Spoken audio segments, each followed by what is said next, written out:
last time,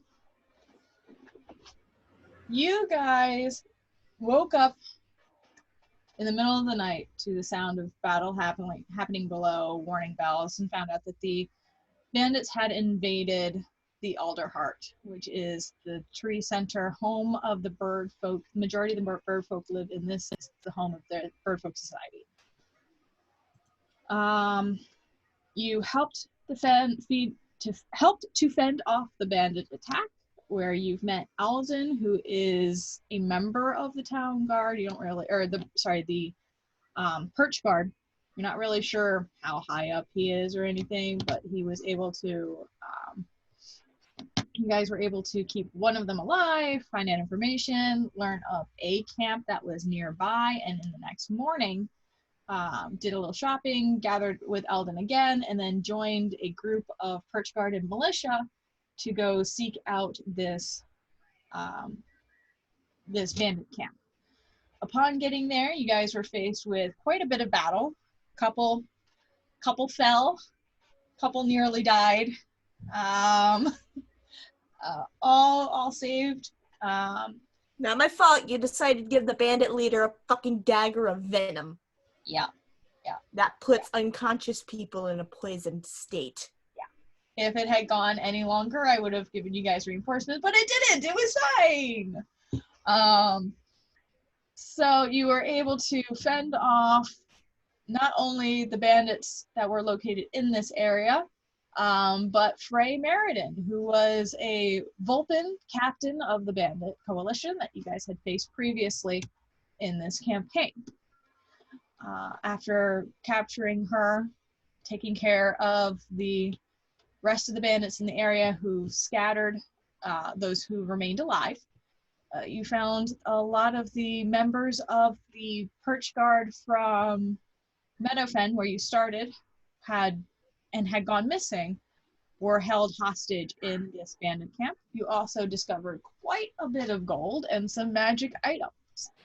Upon your success, you all returned to the Alderheart, bruised, beaten, a lot of members of the militia and perch guard, worse for wear, if not passed on, returned to the city victorious, where Alden said, drinks are on me.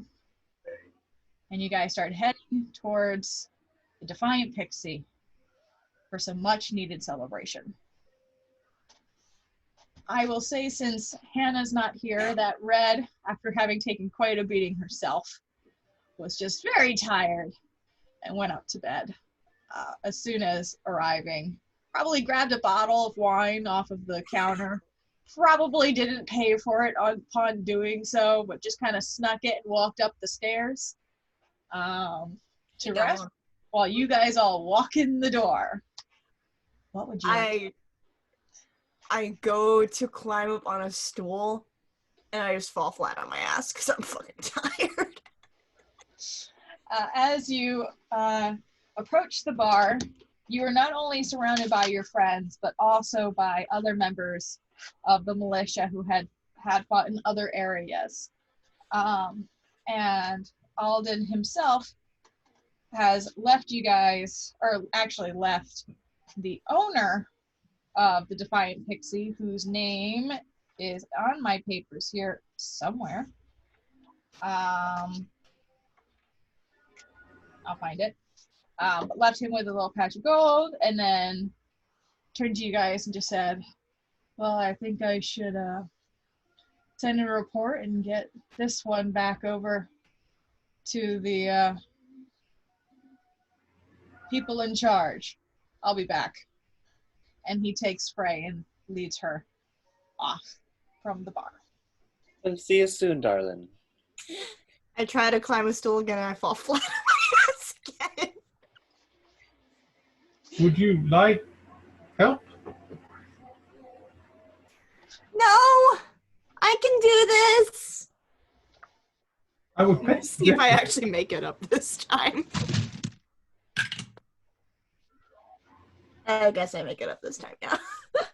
Third time's a charm.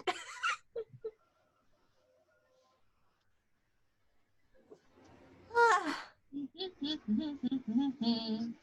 How did I lose my paper with the information on the hotels? I can only have so many papers. That's when you have it divided in a binder. I tried that Girl. last. I'm trying to put it all digital, so I put things down in wrong places. You already have like 5 million tabs open. I'm trying. I have ADD brain. I have ADHD. I'm the only person here who understands. I know. It's so bad. Anyway, as you approach the bar, he's sitting behind the counter. I can't remember his name. We'll move on from that. And he's just kind of looking around and sees all the, because it's not just you guys in the militia, it's also some of the hostages that you guys had found who are not looking necessarily well. Some of them are malnourished. You will also notice that none of the hostages were humble folk, just bird folk. Not necessarily unusual, but not necessarily take hostages often anyway. But they, as you have been informed before, that they were all held for some form of a ransom. And there's not too many humble folk in Town's Guard anyway, so it's not too unusual. Alden said, I'm saying his name right, Alden? Alden.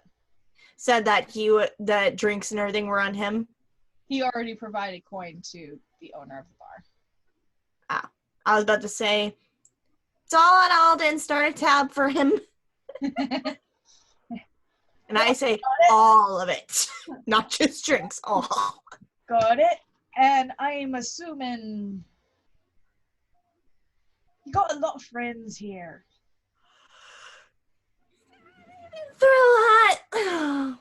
We've been through a lot.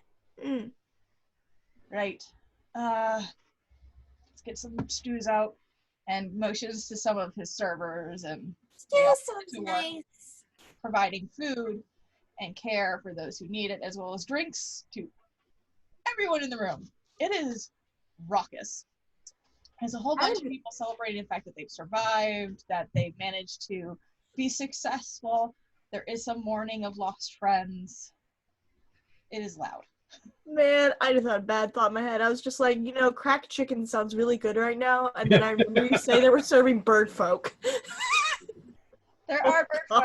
Yes. I mean, Sarah's background isn't exactly helping either. I don't know if you've seen what a gallus looks like, but gallus are in fact chickens.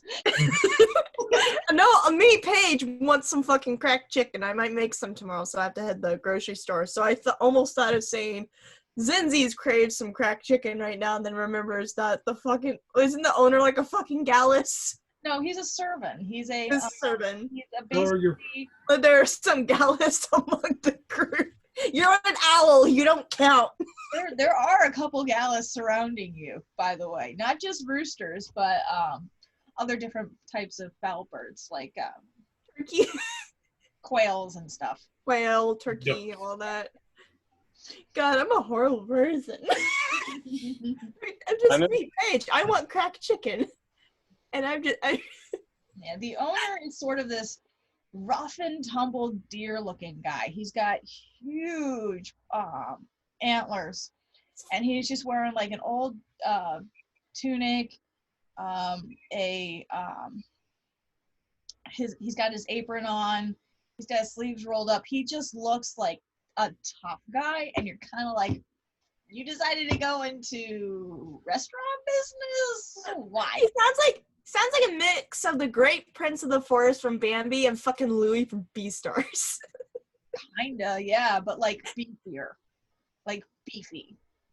Great Prince of the Forest on steroids. Gwen is going to help dole out food and make sure everyone who was a captive has food and drink first before she sits down and has a giant drink. Okay. Zenzi's waits till all the hostages get their food and everything before she just takes her bowl of stew and face first starts eating. She's fucking starving. Okay. What about Gerald? Is Gerald doing anything? He's kind of sitting at the table, kind of contemplating. He's very, very distracted. He's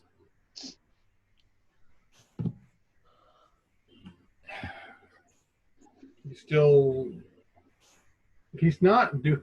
Granted, he didn't. He got roughed up too badly when he stuck beside being stuck between Mawpock and a hard place.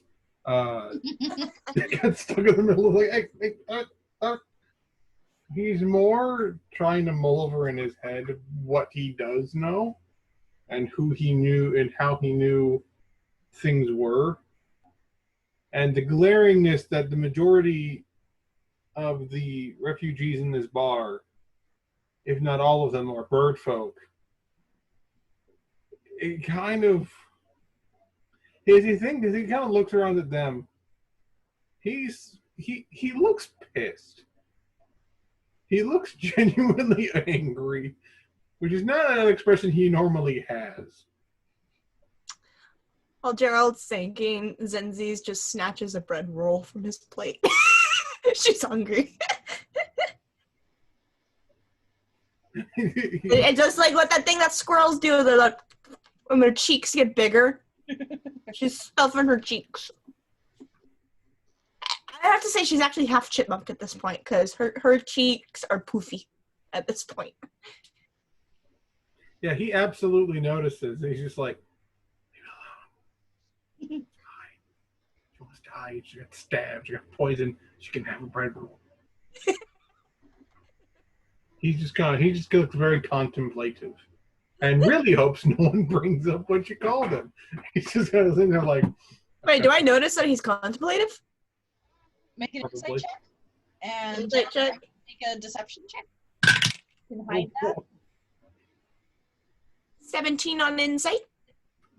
Okay, let's see.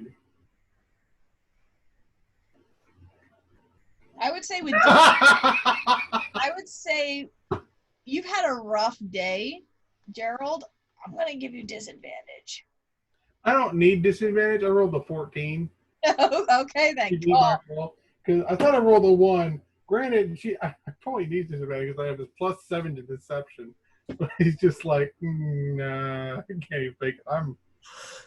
As I'm sitting there, my bread roll, I'm like, and I'm watching him. Look, Pedro! Look what's in front. Let's try this again with your mouth empty. You okay, Gerald? You look lost in thought. Just a long day. Yeah, I almost died, but you look really shaken up. Well, not really shaken up, like you're not shaking, but you just look like, You don't always look like, You're usually like, I really hope that poison isn't affected your brain. But She's right, you know, dear. You do look glum. Now your feathers are kind of droopy. that's in another life I might have known that Vulcan. I knew someone like them, but certainly not the same person now. Wait, you knew her? Gwen's eyes narrow. I knew of her, or at least someone remarkably similar. They were a mother to 2 young ones. They ran a little store. Not what we imagine the woods, certainly. They were just a civilian, regular person. So you knew her? He wasn't exactly chummy, but yes. Although her brother and her husband certainly got up into that sort of activity, I would imagine, where they What, snuck being out. bandits? Yes.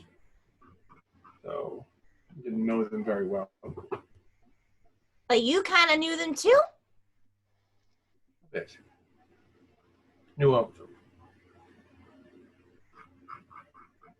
Does it seem like Gerald's hiding more information? Kinda. His the face is like I should be, but I'm just like it's just kind of like he's somewhere in his face is somewhere in between like I should be hiding more, but I also don't really want to.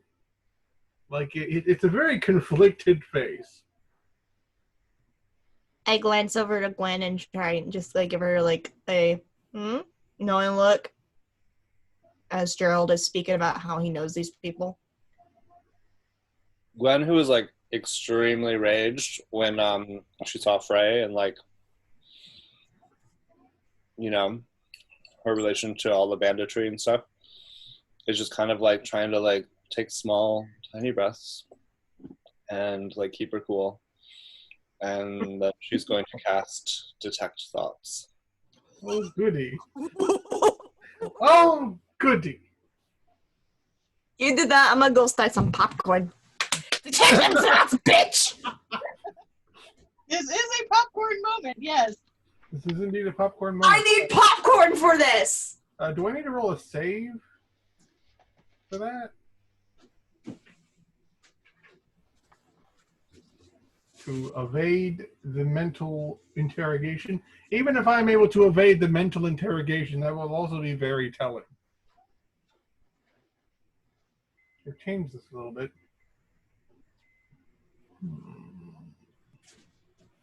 I gotta be quick to cook.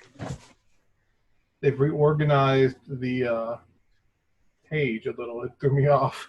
They have all the campaign characters up at the top instead of like wherever you made them.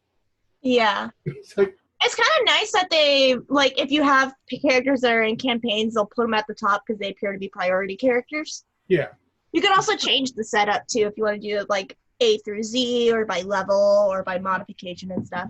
Mm-hmm. All right, so Brian, detect thoughts. Does that involve a save? Not initially. But Gwen, after like pausing for a moment, knows better than to detect thoughts of the people she's close to. That's just like divination 101. So she's going to try to glean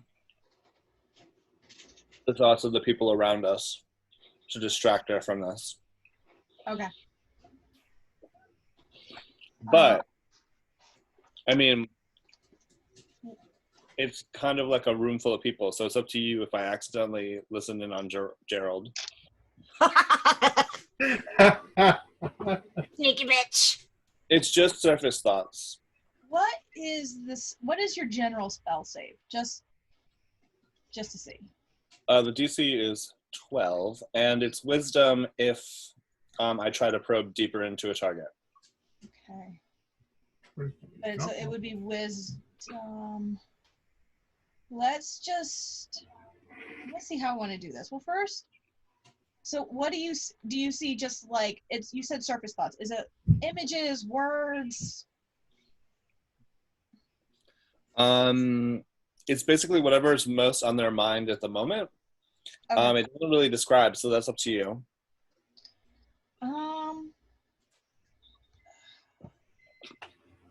I don't think. I mean, if he's there, I can imagine maybe. But if you're actively trying to avoid reading into the minds of the people that you're with, then probably not. You probably won't pick up his mind. The main things that you get from the people around you is exhaustion, celebration, a lot of people missing home, a lot of people happy to be alive, enjoying their conversations, enjoying their food, enjoying their drink, sore, but thankful to be alive. Is any thought off? Like, I mean, it's gonna be like a general like vibe. Is anyone like? Who is failing the vibe check? Yeah, is anyone like plotting revenge or like pretending to be like, I hope I don't get caught? Like, is there anyone who's suspicious? Is there anyone No. There's people who came with you guys, and there's the people who already were at the bar. So you'll have two different mindsets from that. There's a couple people who look like they're looking for friends. Okay. There's Yeah, it's gonna take me like 30 depending seconds. on how far it goes. I mean, there's some crazy shit happening downstairs. It's within 30 feet of me. So, I mean, and I think we're sitting pretty centrally. Yeah, and if you can see through the floor, you probably would gather that. Yeah, there's some. It's not shady shit. It's just like, you guys. I've already told you guys. Downstairs is a fight club, so you're getting like very raucous energy from down below. Yeah, but that's okay. Gwen knows that. Yeah, Zinzi's drunk enough, she'll still try to fight. I'm going to not mention the Fight Club to Zinzi. It's just recovering from being almost dead. Damn it, ruining my fun. Why don't you? It's fine. I did that once. Let me do it again. If you can't tell, my mind is like, Fight Club? Fight Club? So Gwendolyn is tempted to listen to Gerald's thoughts, but resists the urge. And do you want to make a wisdom save to see if you do resist the urge, or are you? Oh, I already made. You know her character enough that she wouldn't. I rolled a dice to see. And then yeah, I rolled high. So okay.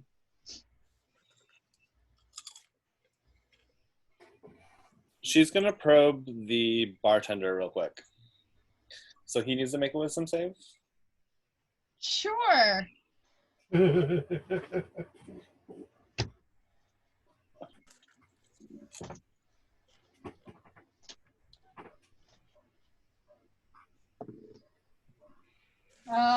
What was the save? The wisdom save is 12. He rolled a 14 on the dice. Okay.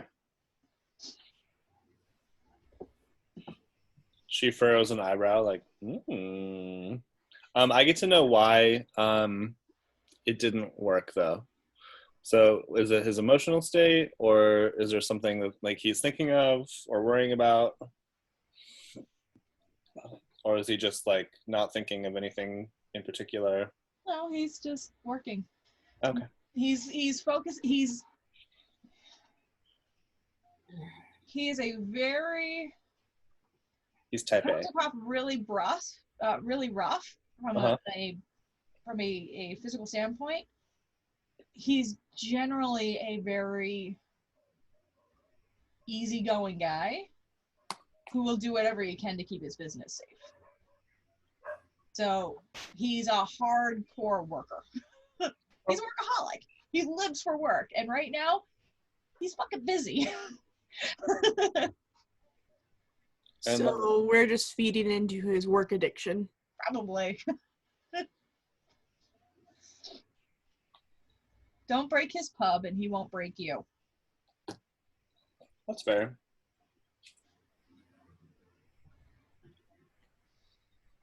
Okay. Yeah, Gerald gets a pass for now. Okay. Gerald is very happy, or at least Nate is. Gerald is still kind of wallowing, but Nate's happy. Like, oh boy.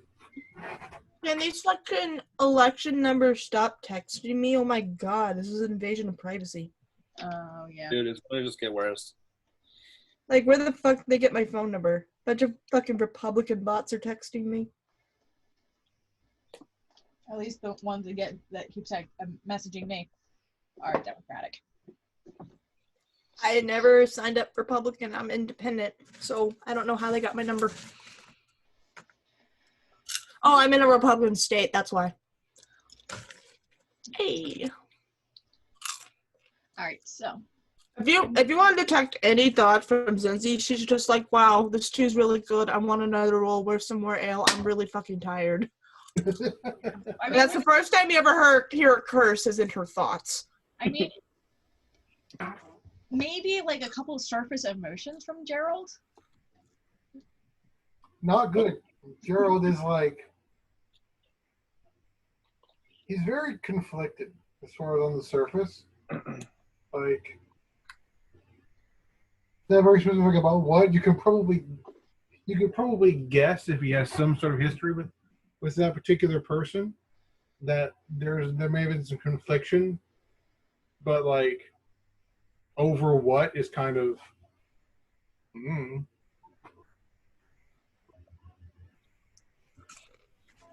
Although he does also seem happy that the people are free, and that he's looking around and sort of, kind of smiling a bit.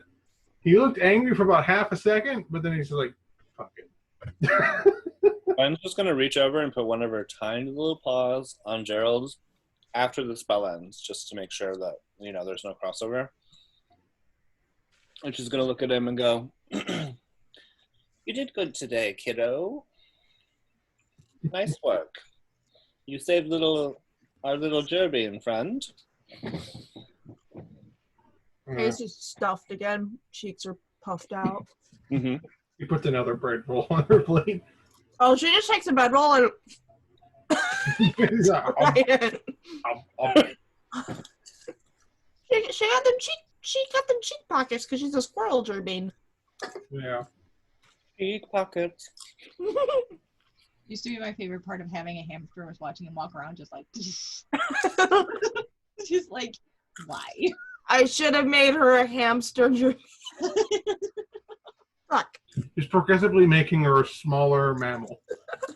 See how small I can get her and then give her fucking bad news. Oh my god. Wow. Alright. So there's music playing, there's drinks flowing, there's stories being told. Zinsi's, make a perception check for me.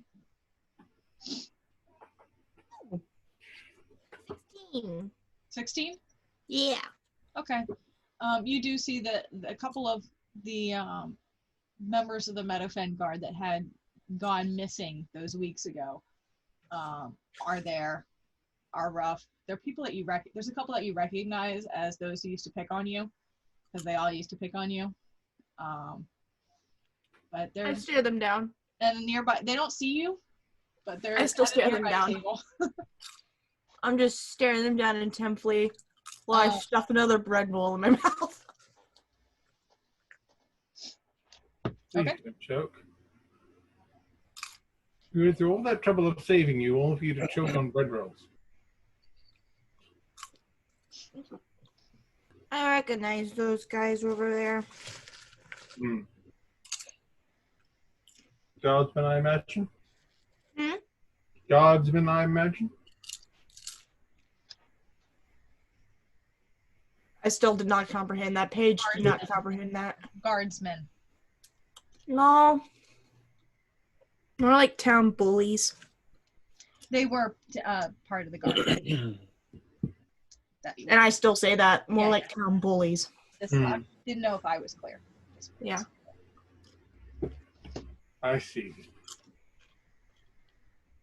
They're technically guardsmen, but instead of doing their job, they usually just pick on me because of my size. Taught me that I never got to go on patrol. And they did.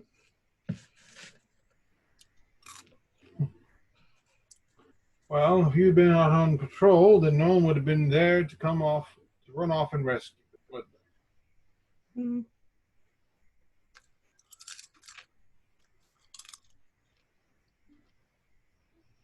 I'm still staring the two guys down. waiting to see if they look my way or not. Okay.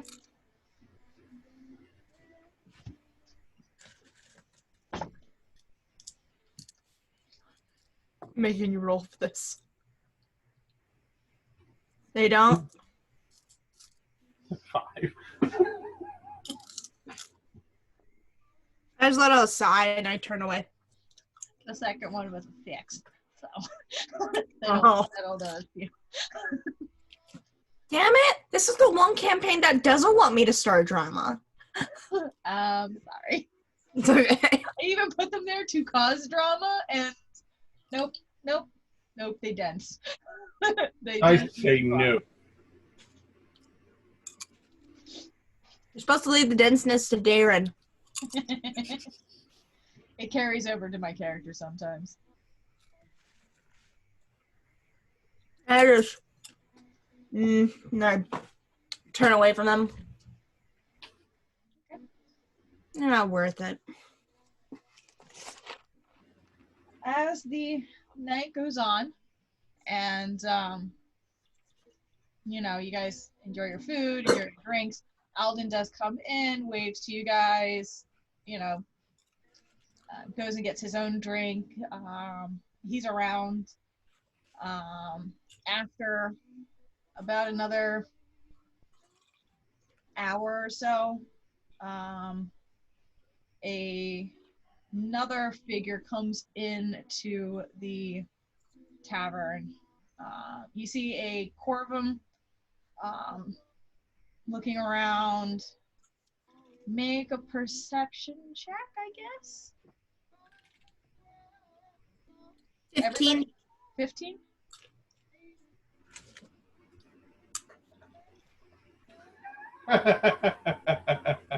Okay. And Gwen? Oh. Gerald is staring into his beer. Good beer. Gwen zoned out. What's happening? I figured. Perception check? I saw an advertisement for advertising on TikTok, and I was like trying to process what that meant. Advertising about advertisements. Yep, that sounds about right. An ad to make ads on an ad. Sorry, perception? Yes. 11. Okay.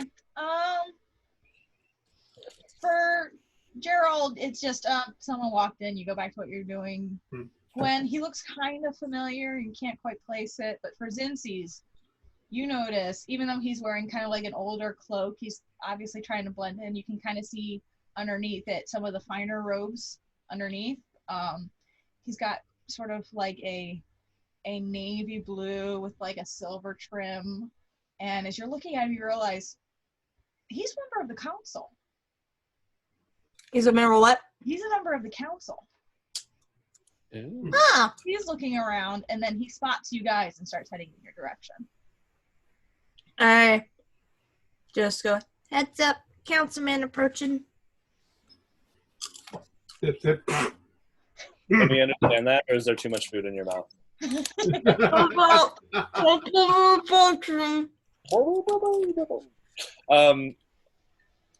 At this point, Detect Thoughts is gone, right? Yeah. Well, it's been at least an hour and a half. Oh, okay. During that time, Gwen will have like walked around and done like some complimentary tarot card readings for people, just to sort of like lift spirits. And like no matter what the tarot cards say, they're all positive, like Good vibes. yeah. Good vibes only. She's essentially fortune cookieing these people. And I was going to say performance, but now I kind of want to make you roll deception. Watch, every fucking reading is like horrible, everything's horrible. How about both?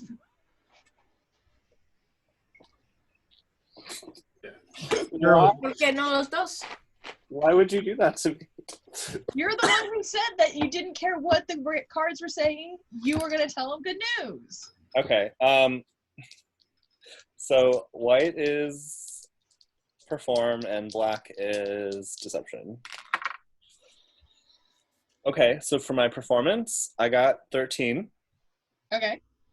For my deception, I got a natural 20. Okay, yeah. There's a lot of people who like were having a shit ass day, and you came around and makes it. There's a lot of you can feel the relaxation radiate from some of these people as they get their good news. Yeah. You know what's gonna happen after they get their good news? They're gonna get mugged later that night. Gwen's not taking any money or anything either. They're still gonna try. Nope. Okay.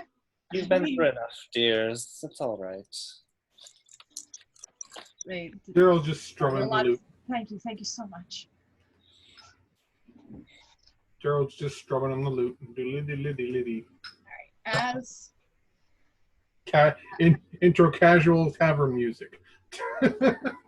as this is happening, in walks the Corvum member of the Bird Folk Council. And I'm going to walk to the table at that point. Yeah, he sits down, or he comes to the table and just, do you mind if I sit here? Oh, that's fine. In room. He kind of gives a motion to the owner, who just kind of nods over and starts pouring something and sits down at the table and looks around at all of you and kind of studies you all for a moment. Crumbs all over my face. It would be our pleasure, dear, is what Gwen says. Sorry. My mouth was full. I'm trying to remember, how old is Gwen and how old is Gerald? I can't remember. Because Zinzi's is 5. Basically a child. Just out of curiosity, this crossed my mind. I'm like, because he's an older Corvum, and he's like, you might be around the same. Gerald, I would say, is like around adult age. Before Strigg, I don't know what they're. Gwen's in her 40s. I'd say maybe early 20s. And as far as human years, early to mid 20s. Yeah, because in human years, Zinzi's is like on the cusp of 17 and 18. Yeah. She's a kid. Child to be. Very tiny child. Likes to stuff face and stab bad guy. Soon she'll be shooting bad guys. And soon to be shooting the bad guy. Alright, so yeah, he's a little bit older than Gwen is, but not by much. So he sits down and looks at you all and says, so I've been informed that you all were quite essential in recent activity. My mouth is full of food. I'm just nodding. Gwen sort of like does like the blushing. Oh, please. Oh, we were just doing what we could. Not many people would do such a thing. I think that makes for more than slight doing what you could. I wish to apologize for the other day when you stood before us before. Unfortunately, there are quite a few minds on the council that are not easily changed. A issue we have faced before, and I'm sure we'll face again. Why can't you just go to an agreement? I'm sorry, I did not understand that. Oh. Why can't you guys just come to an agreement?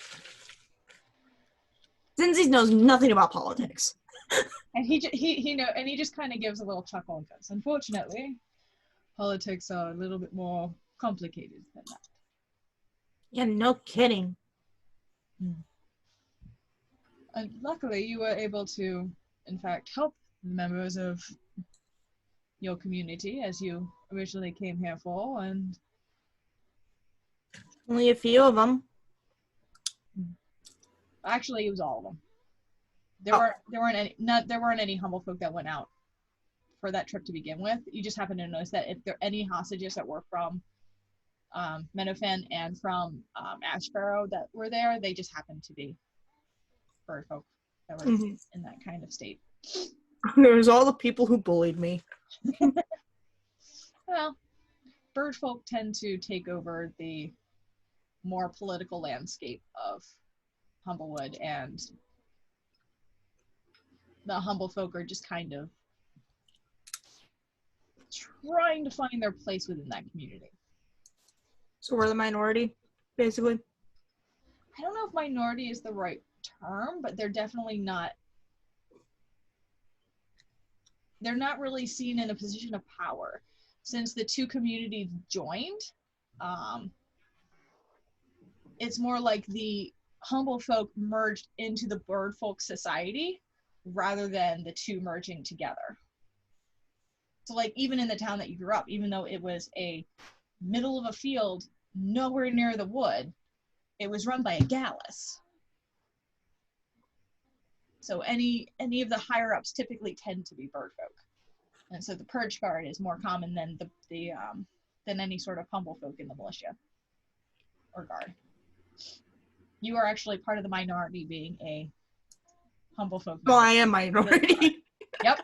This just got super fucking political. What can I say? Humblewood's a little bit interesting, and I just picked up on little things. I was like, oh, I'm playing into that one. Moving on. Yep, we going there, bitch. We going there. I just saved a bunch of racists. Kinda. That's what's fucked up. Kinda. And it's not, there's not an outright, it's more like, how do I word it? There's not really any tension between humble folk and bird folk. It's just more often than not, bird folk end up in charge and have ended up in charge since the council is in charge of the full community. Mm-hmm. Hold on, I have a pun. You would think that the humble folk would be able to weasel their way into the power. I'm pretty sure there's a subspecies of Mopok that are weasels. 10 points of psychic damage.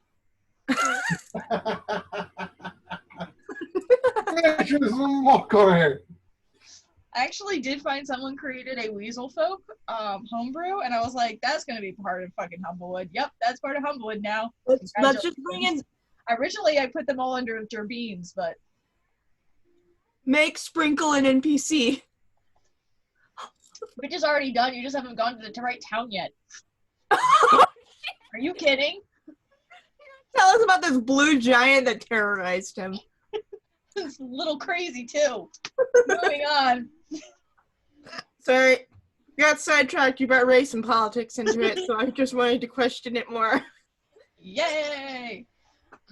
Yes, so the courtroom sitting there, and then you had said, you had made the comment about not understanding politics, and he just pointed out that politics are a little bit more complicated than you might imagine.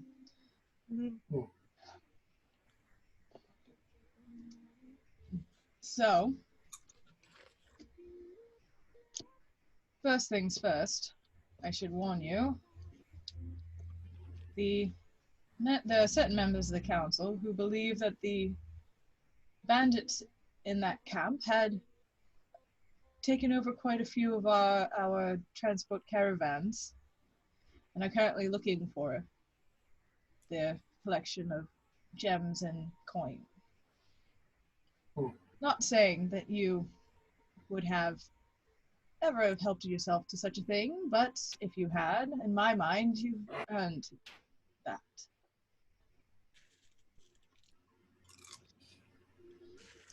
Lindsay's gonna tuck her feet under the table so that they don't see the new boots she got. Wait, did we find gold and gems? Yes. We found magic items and shit. You found a lot of gems and gold and did we split that up yet?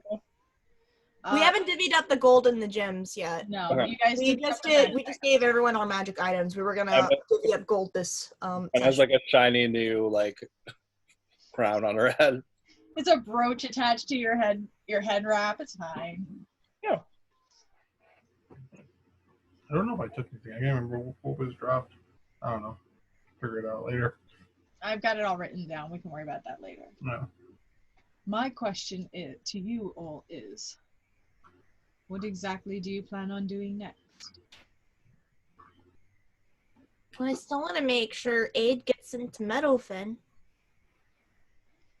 I believe Alden was saying that some members of the community who had stepped up proved themselves to be quite apt at what they were doing and interested in joining up. Therefore, we do actually have more members of Perch Guard coming into play, and offering some assistance to Meadowfen might take time, but is in fact possible now, whereas before we did not have the ability to do so. Well, that's good to hear.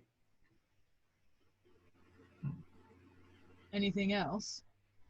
You don't That's exactly... awfully kind of you. Certainly a group like yours must have some form of ambition. Well, we were really just sent here to just inform what happened in Ashboro. I didn't really plan for much past this. I was probably just gonna head back home. And yet you're here now, after having saved a rather large number of people and this city, and dealt with a local bandit threat. To be honest, I'm really tired and really hungry right now, so yeah, I'm here right now. He kind of looks at you like there's amusement there. He's just like, okay. I'm just being fucking honest. That's why she's here. Like, I'm in this tavern because I'm hungry. And he's just like, what do you want out of life? And he's just like, okay. Well, she took it literally. Like, well, you're here now. I'm like, yeah, I'm here to get food. And he's very amused by you at the moment. She's fucking naive, okay? She doesn't know much about the world. Just a traveling singer. Sort of go where the road takes me. Oh, I think we know a little bit more than that, both of us. See, information is my specialty.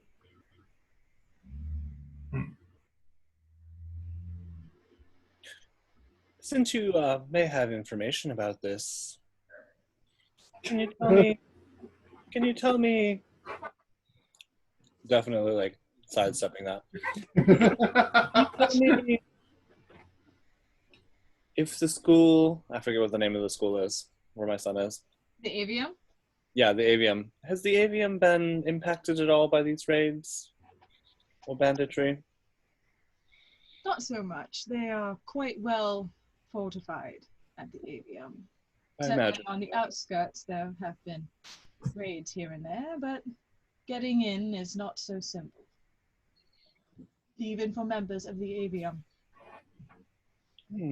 They are very well fortified there. Right, I may want to send a letter there if that's all right. Of course. That can be arranged easily. Very well, then in that case, it seems that we are at a point of rest and may be available for other issues should they come up. Good to know. There's quite a bit of, how do I put this? Unrest through the Humblewood, as you all know, between us and the bandits, which unfortunately is a side effect in a community such as this, especially during times like these.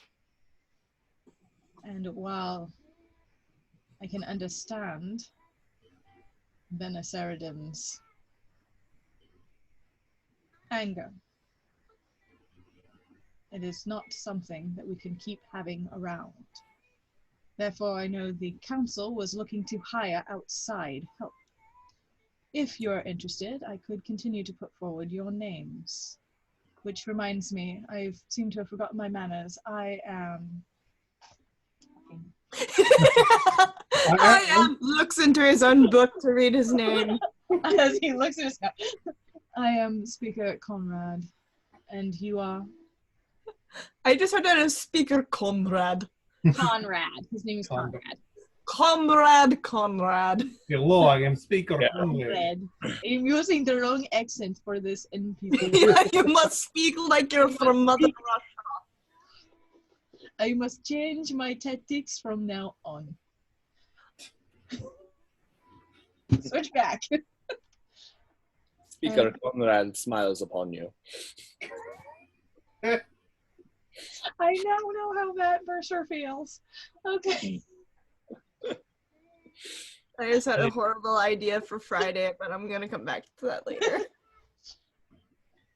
And who exactly? May I ask who are all of you? And I believe there is one more who is. She's asleep. She had her butt kicked pretty bad. Well, yes, I do. I've heard of your escapades, or at least the aftermath. Well, I'm Zinzi's, part of the Meadowfen Town's Guard. The one upstairs sleeping is Red. She's actually really nice. She looks mean, but she's really nice. She's probably drunk right now. I definitely saw her swipe a bottle. And I don't blame her at all. Well, then again, Aldwin said he was paying for all the drinks, so it makes sense. Like an expensive bottle of wine, but that's just my guess. Alden knows that his promise would be covered. He's a good man. I am Gerald Nightfeather, traveling musician, an occasional. Everyone has a past. No one needs to have it held against them for the rest of their lives. Wait, what? Gwen is like, damn it, I should have detected thoughts. You. There's these glances between Conrad and Gerald like, wait, what? What is it that Conrad knows that I don't? So you've talked to Bray. I didn't hear that. What? So you've talked to Bray. Not yet. I merely have ears wherever I need them. I see. I am what you might call a spy master in this council. That is my position. Always good to have those. Especially in Gwen? times like these. While you guys are saying that, Gwen gets out of her chair, walks over with a little waddle, and then puts her hand out. Says, I'm Gwendolyn Briarthorn. He very, very nicely takes your hand. Mm-hmm. Does he shake it or does he kiss it? He'll give you a little kiss on the hand. Okay. He's got manners. She curtsies and says, we're happy to help. I believe that the world is better off when people do good things for others. Agreed. Unfortunately, not everything is black and white as that. Still, it's nice to know there are those willing to help. I wouldn't want to have children in a world that I didn't think could be made a little brighter. Of course. Well, I seem to have taken up too much of your time as it is. I will retire for the evening. But thank you for this conversation. It is nice to finally put words to the faces and get a better understanding of those who I hope to be dealing with as we continue forward. Oh, the pleasure is all ours. She curtsies again. Somehow Zinzi has cake and she's trying to eat it. He just kind of nods politely and gets up from the table and actually heads over to the bar and sits down and has a drink that you noticed during this whole conversation. The owner of the bar was creating a drink and has it sitting at a stool specifically for Conrad to enjoy, and the two of them just be in chatting. You kind of get the feeling that this is not an unusual place for him to go. Mm. As soon as he left, I turned straight to Gerald. Do you know Conrad too? He seems to know you. He's a spy master. I imagine he knows just about everyone who's made waves in Humblewood. I squint at him. I am trying not to look at the squinting squirrel. Like, I'm gonna look at Gerald over Zinzi's shoulders. I think we're stacking. Tiny glaring squirrel, and then just from behind you to see. So I have kind of big ears, so Gwendolyn can easily just like part my ears and look through.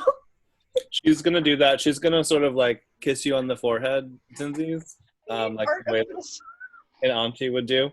Mm-hmm. And then she's gonna say, "I'm going to retire for the evening, but I'll leave you to hopefully not stay up too much later." I think I'm gonna probably go to bed too. I gotta check on Red, make sure she's not. Belligerent? Yeah. All right. Gerald, thank you again for making sure this one stayed with us today. Yeah, thanks for making sure I didn't die. I do my best. And with that, Gwen's gonna go to bed. Don't make dying a habit. Granted, I can't really talk. I did that the day before. I finished the last of my cake, and then I had to go make sure Red's not too intoxicated. So you knock on her door? Yeah. Okay. Yeah, she's opens the door and sees you there, and I mean she's got like half a drunk bottle of wine in her hand, and just kind of peeks out. And the bottle of wine is so good that it's drunk itself. I'm a bottle of wine. Wow. Yeah, she looks fine. I say goodnight to her, tell her I'll see her in the morning. Then I head to my room. I ruffle up all the fucking blankets and pillows and everything to make a nest, and I take off my armor and I curl up like a squirrel. And I knock the fuck out. Okay. Anybody else? Gonna hang out in the bar for a little while longer, and then probably just kind of quietly head up to his room. Okay. By the way, when Gwen sleeps, she does that thing that hedgehogs do when they sleep. She curls up into a ball, so like her entire like face and arms and like just like her tiny little nose is sticking out. Can I just say I love that you guys choose to embody like traits of the animals that your characters are based off of. Mm-hmm. Like, normally when people do like tabaxis or whatever, they just act like people, not like cats. But, like you guys are like, nope, we're animals. Well, yeah. I mean, we gotta pay homage to the creators. Yeah. I mean, occasionally when people will just kind of walk into the bar, so I don't mention it all the time. When people like when they hear people enter the bar, Gerald's whole ass head just swivels around. Oh.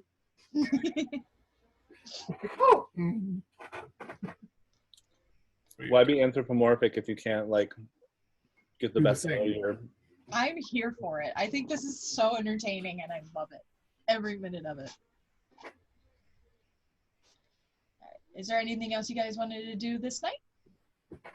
No, sleep, because I need hit dice back and shit. Okay. So you guys sleep, you get a long rest. We're going to just keep it pretty easy from here on. You guys have about a week of downtime that you can use. We gotta divvy up gold. Divvy up gold, divvy up gems. Make sure whatever you do, you message in the group so that Hannah can see it as well. If you guys are going shopping, if you guys are going to explore the town, if you're going to go talk to Frey or try to, let me know. I am going to. I wanted to do this. I thought of the item, but I couldn't think of what the item was called. And I'm going to officially pick up a cloak of many fashions, which is his reversible cloak. It's actually an enchanted cloak that just kind of changes how it looks.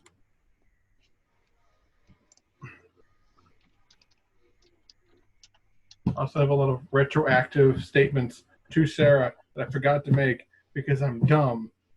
Hey, it's the morning. I'm going to use my disguise kit. And now I am, hey, it's the morning. I'm going to use my disguise hat. Okay.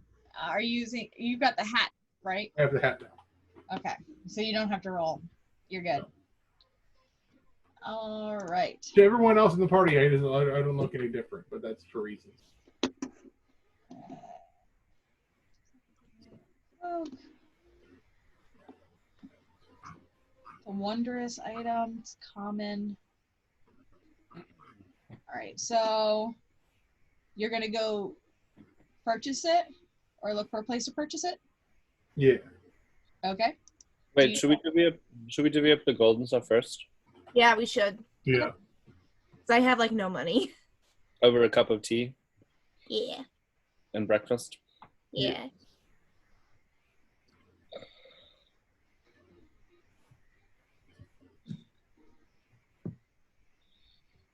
Well, I haven't slept that well in quite a while.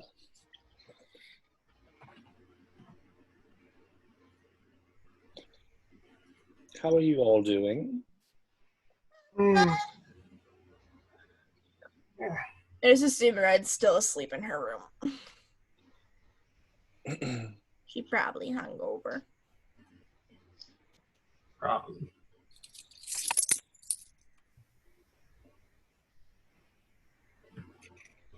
I am, and Gerald is currently sporting his fancy short sword that he took off of Bray, because why not? It's fancy. It's very pretty. Okay. But yeah, he will come down and go flop. Yeah, that was fun. That was an interesting evening. Zenzi has a pile of donuts in front of her. If donuts exist in this world. Oh, yeah. But when you went to ask for them, the waitress kind of looked at you like, sure, we can do that. And then disappeared for a while. And then like 40 minutes later, like walked in the front door with like a box. She went out to the store, was like, I have a customer asking for donuts. And then brought them back. Like, she's like, sure. I just DoorDashed some fucking donuts. Basically. How much did that cost me? We'll say 10 silver. I mean, Okay. they're donuts. They're not really, really expensive, but you did have to go out the fucking door to go buy them at another store. So a gold piece then, because 10 silver is a gold piece. Yeah. I'm gonna toss another gold piece just for her troubles. She will not fight you on that. Toss a coin to your waitress. I'd like some steak and eggs. We're in a recession. It's a Great Depression. Oh. What? God fucking damn it. I totally did not rewatch Witcher today. I saw you posted that you did not do that for the Yeah, I totally did not do that. 10th time. Yeah, I totally didn't watch it again for the 10th time. Munching on my donuts. Cool. We have a lot of gold to divvy up. Mm. We gotta make sure Red gets her share too. Oh, yeah. That wouldn't be fair if we didn't.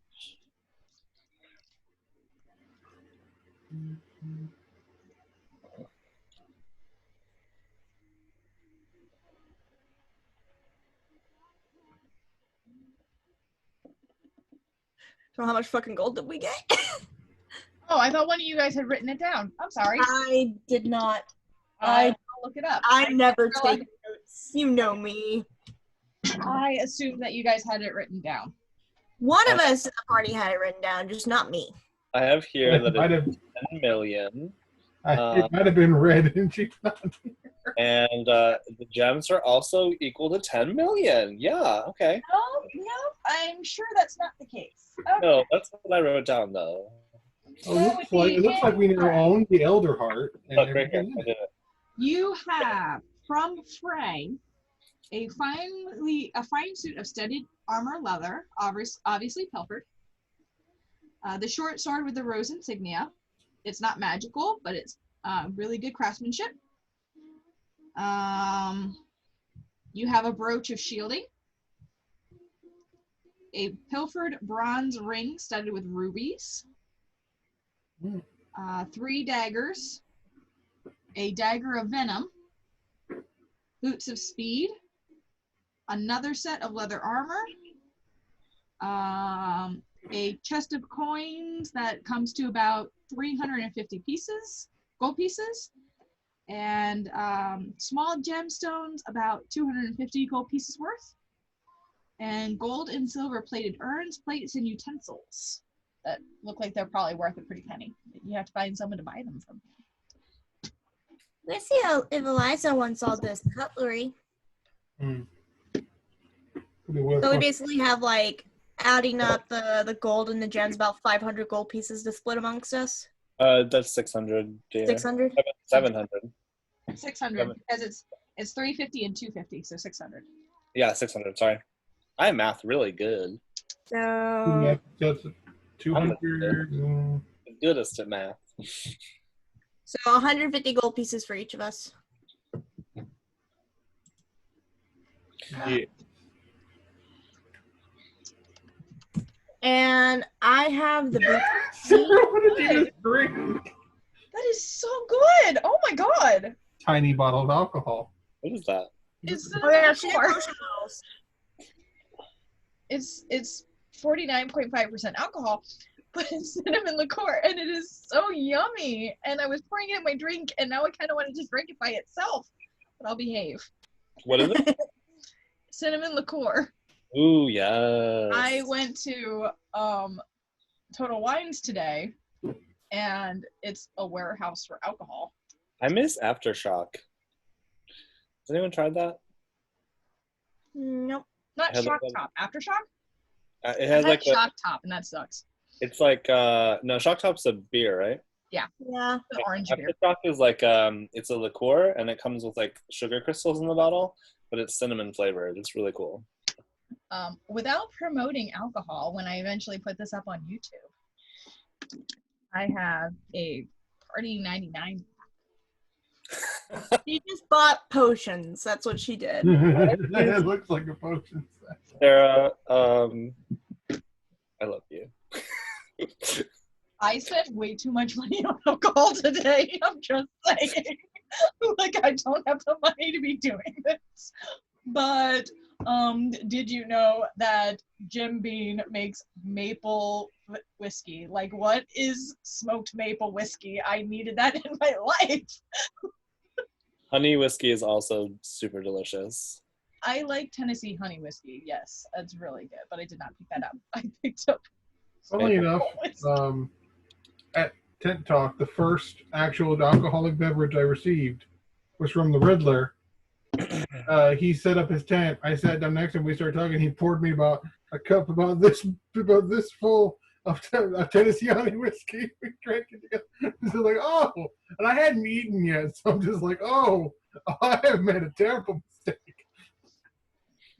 Okay, It was delicious. back on topic and away from alcohol because I do want to put this on YouTube. Yes, if you're underage, do Don't not drink. if you are above Drink responsibly, everyone. responsibly. Yes. Anyway, so yes, you have all that. You know of one shop. You guys can explore any other ones. You guys have the whole of the Alderheart to explore, which I can go back through the map if you want me to I want to see if I can find like an armor shop. Okay. Because when we divvied up all the equipment, somebody else took the armor. So I got the boots. Wasn't me. I can't take armor because my quills. It was Gerald who took the armor. I took the, I didn't know. I did not know I took the studded armor. Yeah, you took the studded armor. Okay. I have the amulet and the brooch. After we all agreed, Zenzi's is very squishy. The bard takes the armor. I don't know if I actually. I know I took the sword because reasons. I know Brad has the dagger of venom. Yes. And the 3 other daggers, I think. Yeah. So, where would you like to go first? Because right now you have gems and you have plates and stuff. Let's go to Eliza, I think. Okay. Because we're just going to give her the box of random... The cutlery and stuff. Yeah. Yeah. Just to help get her shop started and give her stuff to trade, etc. Some fineries. All right. So you guys walk to Eliza's. And doors open. It's bustling. You can see Ramona's in there. You can see Eliza's in there. The 3 youngest kids are not in right now. And there's a couple other patrons in the shop for once, which is really nice to see. So you guys walk in the door and see Eliza, and she sees you and, oh, hello.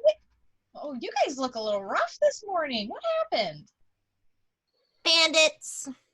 I'm going to make us some tea. Here, darling. And she, passes the box of, finery stuff.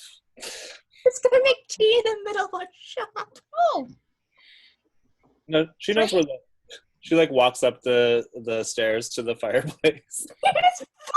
I love how you guys just, you're like, hey, babe. She's our Gilmore. She's our Gilmore. Hello, Just like, darling. what's up, babe? And walk right past her. I love it so much. She'll pat the kids on the head when they There's just the one there right now, and it's Ramona, who's 15, 16. She's not much younger than Zenzi's. She's 4 years old. Is she taller than me then? She's a kangaroo rat gerbine, so probably not. Okay. Gerbines are usually gerbines are like the gnomes. They really are naturally smaller. Zenzi's just happens to be even smaller. Yeah. I am baby. So Ramona's about the same size as Zenzi's, but she's still growing. Yeah. I stopped. Okay. So you go upstairs. Eliza takes the box and trade, I'm assuming. All right. And sets it down and starts going through it. And this is the box of plates and such. Yep. And fine cutlery. All right. That box is full of, it is worth 200 gold pieces. And the gems are worth the 250. So she gives you the 250 for the gems if you give her the gems. All right. And then we could do that amongst us. I'm going to keep 50 gold of the gems for myself, but we'll just rebalance the gold. I'm assuming for spells and stuff? Yeah. Okay, yeah, you easily find mixed in there base like jade, diamond, the stuff that you typically need for spells. Yeah, we're gonna have to recalculate everything then, because I No. It's okay. And the gold. It's fine because I'll just take less gold from the gems and take my share of the So we're gonna have to recalculate everything again because I had already calculated for the gems and the gold. Right. So instead, what he normally would have gotten, he just subtracts 500 from his, or 50 from his. Yeah. So everyone gets the same amount, and he gets what he would have gotten minus 50 because he kept that number in gems. Yeah. Then what do we do with the rest of it? The rest of that she takes and gives you the gold for. Yeah, and we already split that technically. It's 150 each, right? if you're keeping 50 gold worth of gems, we have to recalculate for the rest of us. No, so it's 250 for the gems. You guys divide that all out. Instead of doing all of it in gold, he just kept some of his gold worth of gems in the gem form so that no one else lost their amount. I'm fucking confused. I'm just gonna go back to 150 on mine. Yeah. Sorry, I'm trying to make it make sense, but I understand what you're saying. You guys we still all have get the amount of gold. we all get 150, but instead of 150 in gold, I get 100 gold and then 50 in gems. Yeah. And that doesn't impact you guys at all. Yeah. Okay, whatever. We got this.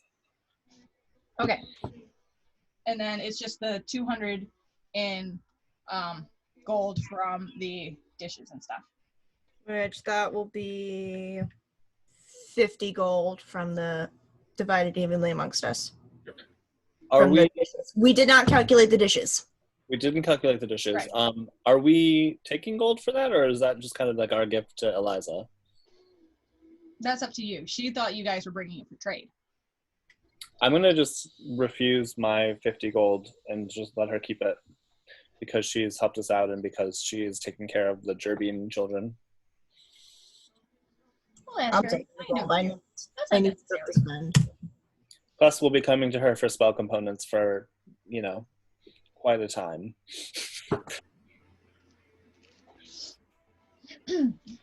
All right. Did you have anything else you wanted to get from Eliza or talk to her about? Or I'll see if she has that fancy cloak of many fashions. she does. And it's would be about 75 gold, but you guys just brought her a lot of money and then didn't charge her everything for the plates and stuff. So 50. Cool.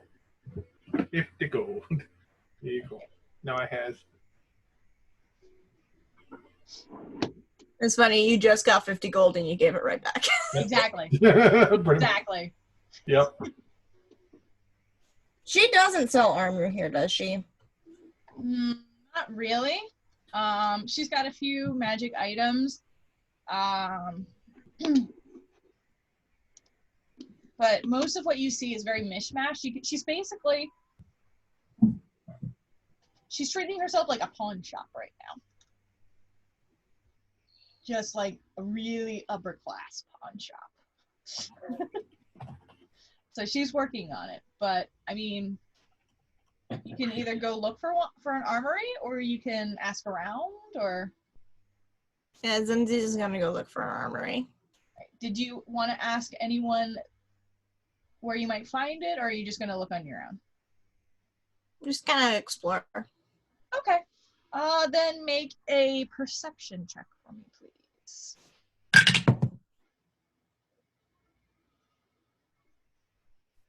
Natural 2. So 3. Takes you a while. So many fucking birds. Takes you a while. And you're like, this is a big city. You're not used to big cities. And there's so many back alleys. And how did you end up in front of Eliza's again? Just a small town girl. And you come around the corner, you're like, there must be one here, and you're like in front of Eliza's, and out front is Ramona sweeping, and she's just like, you okay? Know where an armor shop is? Well, yeah, of course. That's easy. I mean, you're just gonna want to go over to the Trusty Anvil. I can take you there if you want. Yes, please. Gwen's waving through the window, like, sipping her tea, like... No, She's been gone. I like to point out that you guys have been there waiting for her for like 20 minutes. Like, a natural 2, it takes a while to go around the fucking town. And like, you're like, oh, Zinzi's is she's leaving. Okay. I thought you just walked out and just accidentally took the alley and walked right back in from the store. It's been an interesting trip. I'm sorry, I just made my fish very angry. What'd you do to Scanlan? I put the mirror in there for the first time in like 3 weeks. My fucking nemesis! And this time there are no plants to block it, so it's right out there, and he's like, no! He's a very angry fish. I really want to see this right now. I need you to show me my son. I'll send you a picture. Ooh, send us a video. Be a video.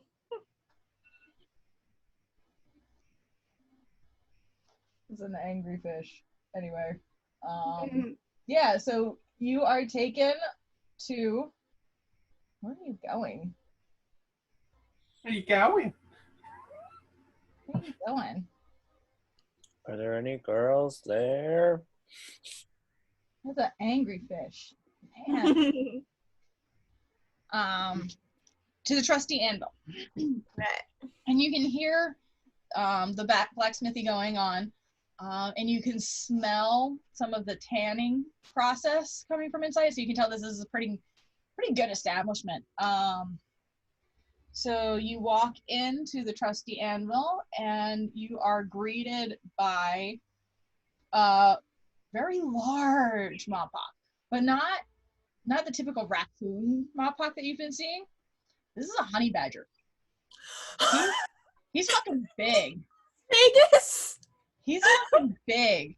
He is beefy as shit. I have a question. I'm just imagining Liam Las Vegas from Mauritius Honey Heist. I have a question. Okay. Does he in fact give a fuck?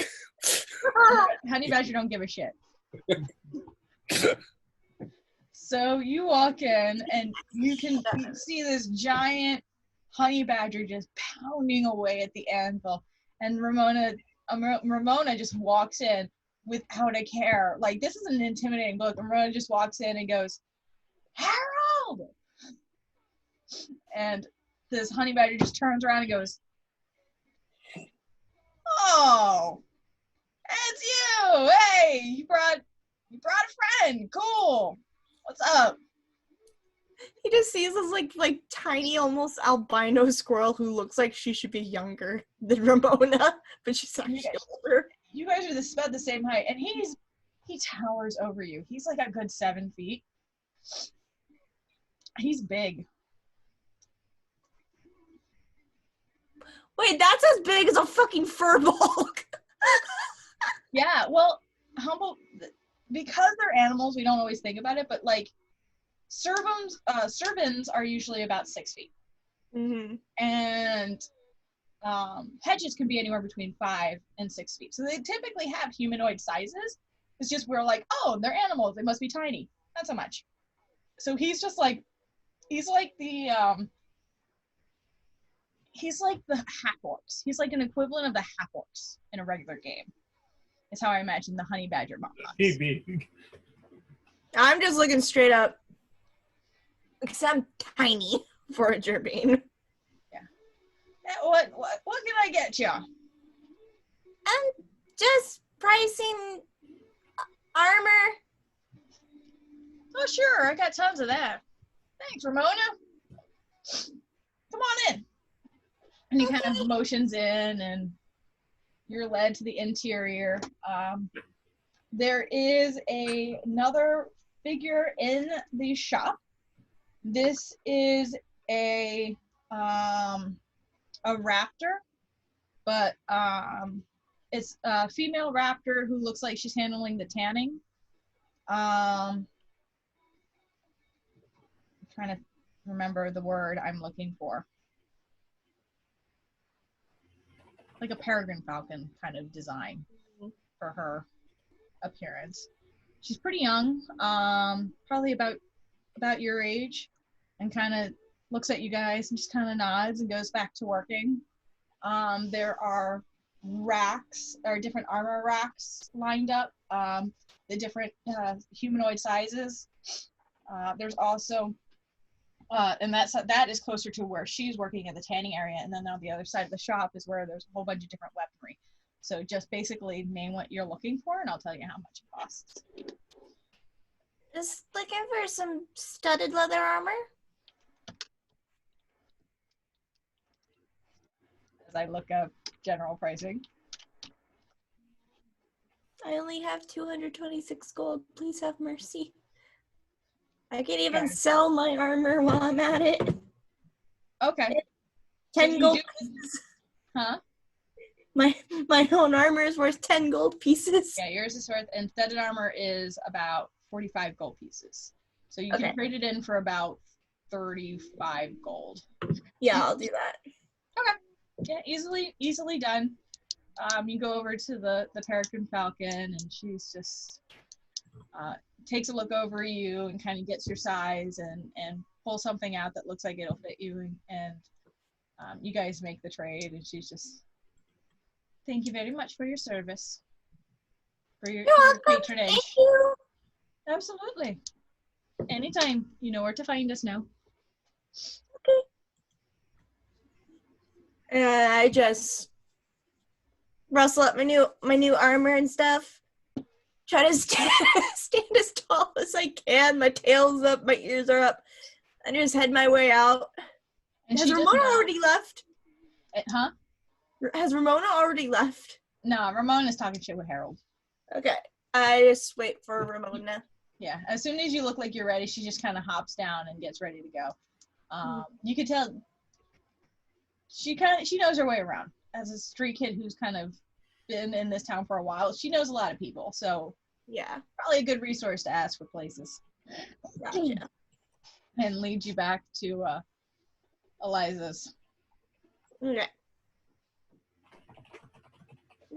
That's it for me. Okay. I just need new armor. And I will say that the raptor did not let you leave unless you were properly sized in that armor, so it fits fucking nice. She is very proud of her craft, and she does not let people go unless it's done right. Yay! Very particular. Sorry, my mind just is going through a phrase that my dad says all the time, and it's just like, yep, okay. Job's not worth doing if you're not going to do it right.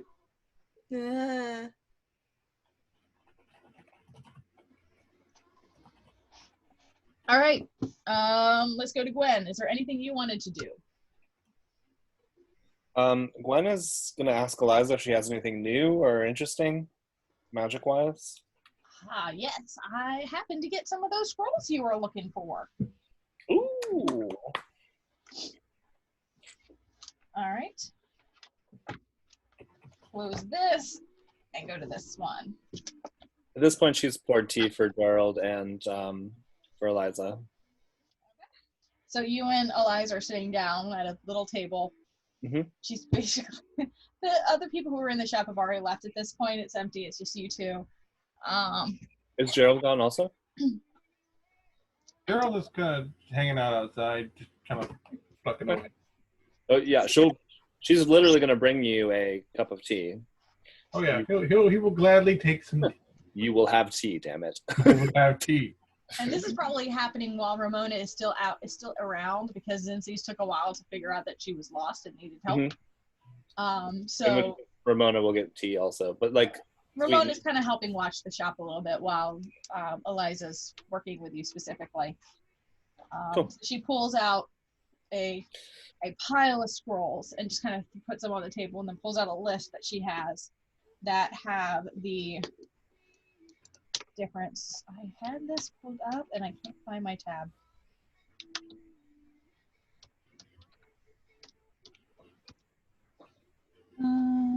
Here it is. Okay. So she pulls out a list of scrolls and their pricings. So, one of the things that I know is technically not a thing in D&D, but I don't care, I disagree, is that technically you're not supposed to be able to transcribe cantrips. I think that's dumb. I think you should be able to transcribe cantrips, because cantrips are nominal. They're nominal. Mm-hmm. It's fine. I don't care. So yes, you can transcribe fucking cantrips into your spell book. So she pulls out a list. There are 2 different cantrips on it. There's cantrip, which is whether or not you can see within a certain radius of yourself whether or not someone can be knocked prone. Okay. There's the mind meld cantrip, Mm-hmm. which is also a homebrew. For first level, she's got mage armor and Tensor's flying discs. How much do these cost? All right, so generally speaking, for cantrips, it's about between 50 to 100 gold pieces. Since you guys are constant customers that keep coming back to her, she's going to give you guys the lowest price for all of these. So cantrips through first are considered the common price, so that's in the 50 to 100.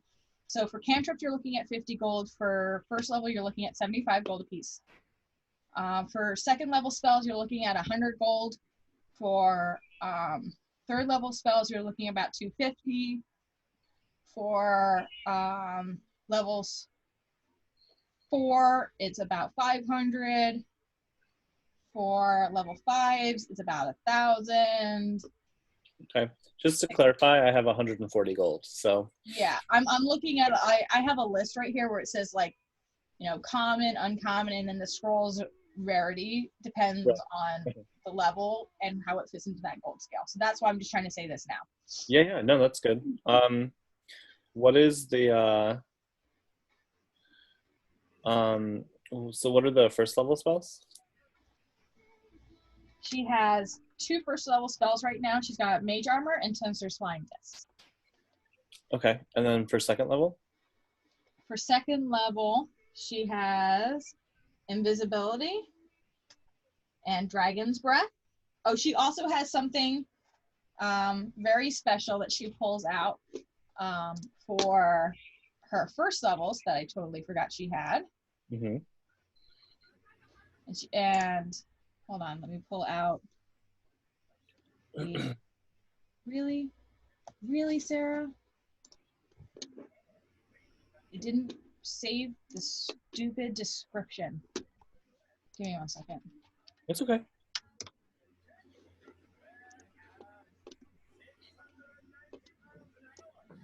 All right, so she pulls out a scroll and says, "This one I thought particularly of you. It's called Tea Time. You brew a tea with exceptional, you brew a vitalizing tea from exceptional tea leaves, and you and one other, whoever is drinking it with you, one other creature, and during that time you'll have advantage on wisdom and perception checks and investigation checks, as well as advantage on your initiative rolls. Oh, that sounds very exciting. And it lasts 12 hours. That sounds very, very exciting. I'll take it. Yeah, I saw that one. I was like, yep. All right, so that one's first level, so that's 75 gold. And the second levels are the invisibility, dragon's breath, and something called a brief insight, which is also a homebrew. Okay, I will only be able to purchase one, so I'll take the tea time one. But it's not on, I don't have access to it for some reason. Reload your page and then try again, because I had to re-add it to my collection. Okay. Because it's a homebrew.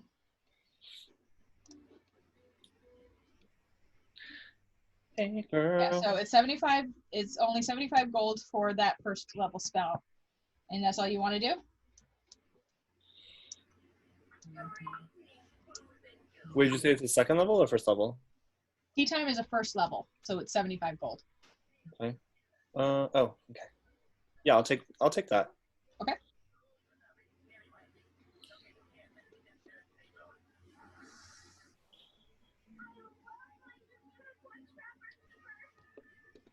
And the fourth level that I have here is 500.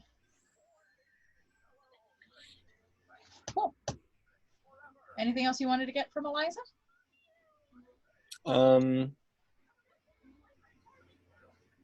Maybe just I'll re-up my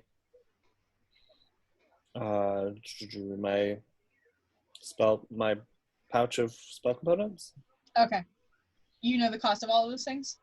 It's 25 for a whole one. So maybe like 5 gold. Okay. To replenish what I've used so far. Works for me.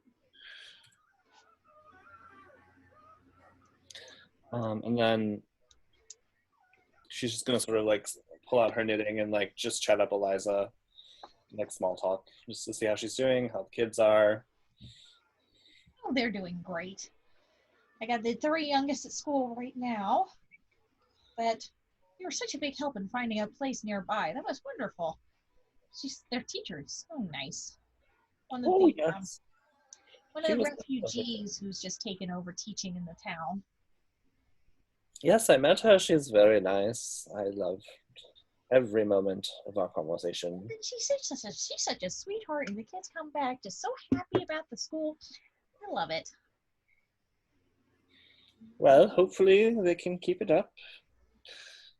We're going to work on making this a safer area for everybody.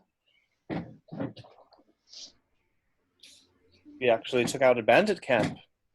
I don't know if you heard yet. That was you guys? I've heard about it. I knew that there was a group of heroes in the area who've been helping. Oh, I wouldn't call us heroes, she says as she knits. That's not what everyone else would say. They're calling you guys the heroes of the Alderheart. Well, I'm just doing what I would have done for my own kinfolk. You guys are good people. And she like sets down her needles for a second and reaches over the table and grabs Eliza's hand and says, "As are you, dear, as are you. Not very many people would be so willing to help out such innocent children who had just had bad luck handed to them." They're great to have around. I love having them here. They're so helpful around the shop, and they certainly keep me on my toes. They are wonderful. We don't deserve Eliza. Huh? We really don't deserve Eliza. She's such a bee. She's like my image of a cottagecore mom. I don't.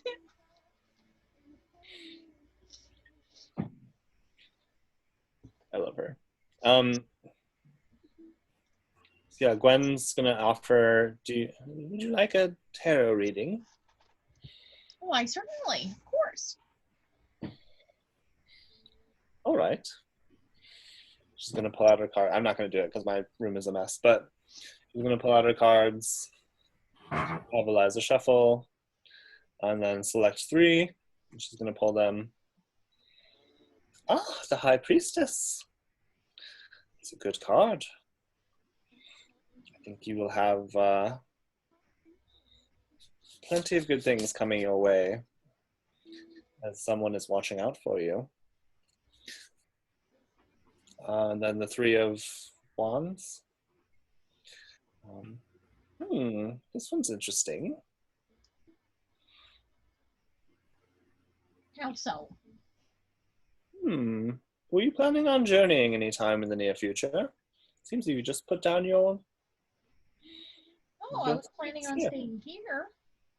I don't All think right. so. Well, you may have the option to travel soon, even if it's just for a time. I don't know what it is exactly, but let's see if we can't find something else. And the 3rd one is the World card. Oh my.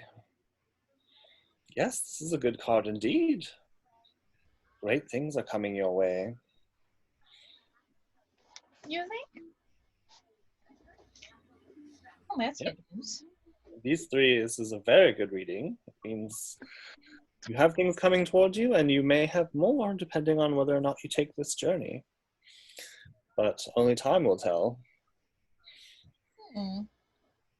Interesting. Well, thank you. And she'll pull out 2 gold and put them in your paw. Oh, no, it's on the house. Gwen, dear, you cannot survive without making a living. You must accept money when it is offered to you. Oh, all right. But I'll make us another cup of tea. I'll happily accept. Yeah, right.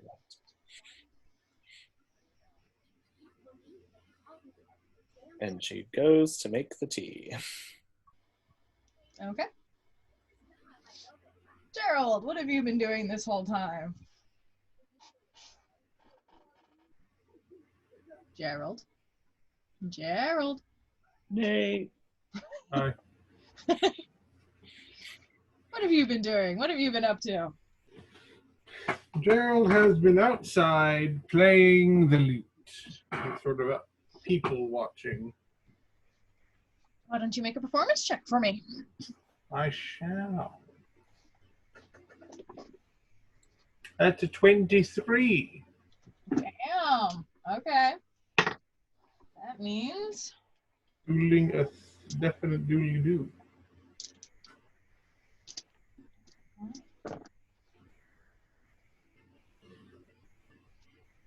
uh, 47 gold. Ooh. 37 or 47? 47. 47 gold. I'm rolling in it.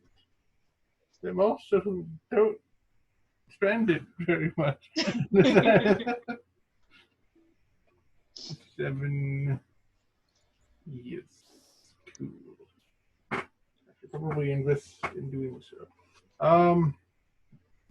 Is there I guess there is a magic shop other than Eliza's, but an enchanter's shop. Make a perception check for me. Perception. That was persuasion. No. I wouldn't mind my persuasion bonus. 16.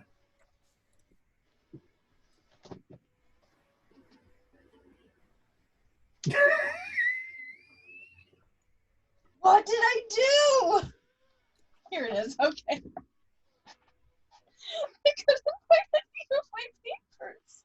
I'm so worried. So you are not able to find an enchanter per se. You do hear that most of that kind of thing people will order out from the Avium, which is the main mages school in the forest. It's a few days journey to get there.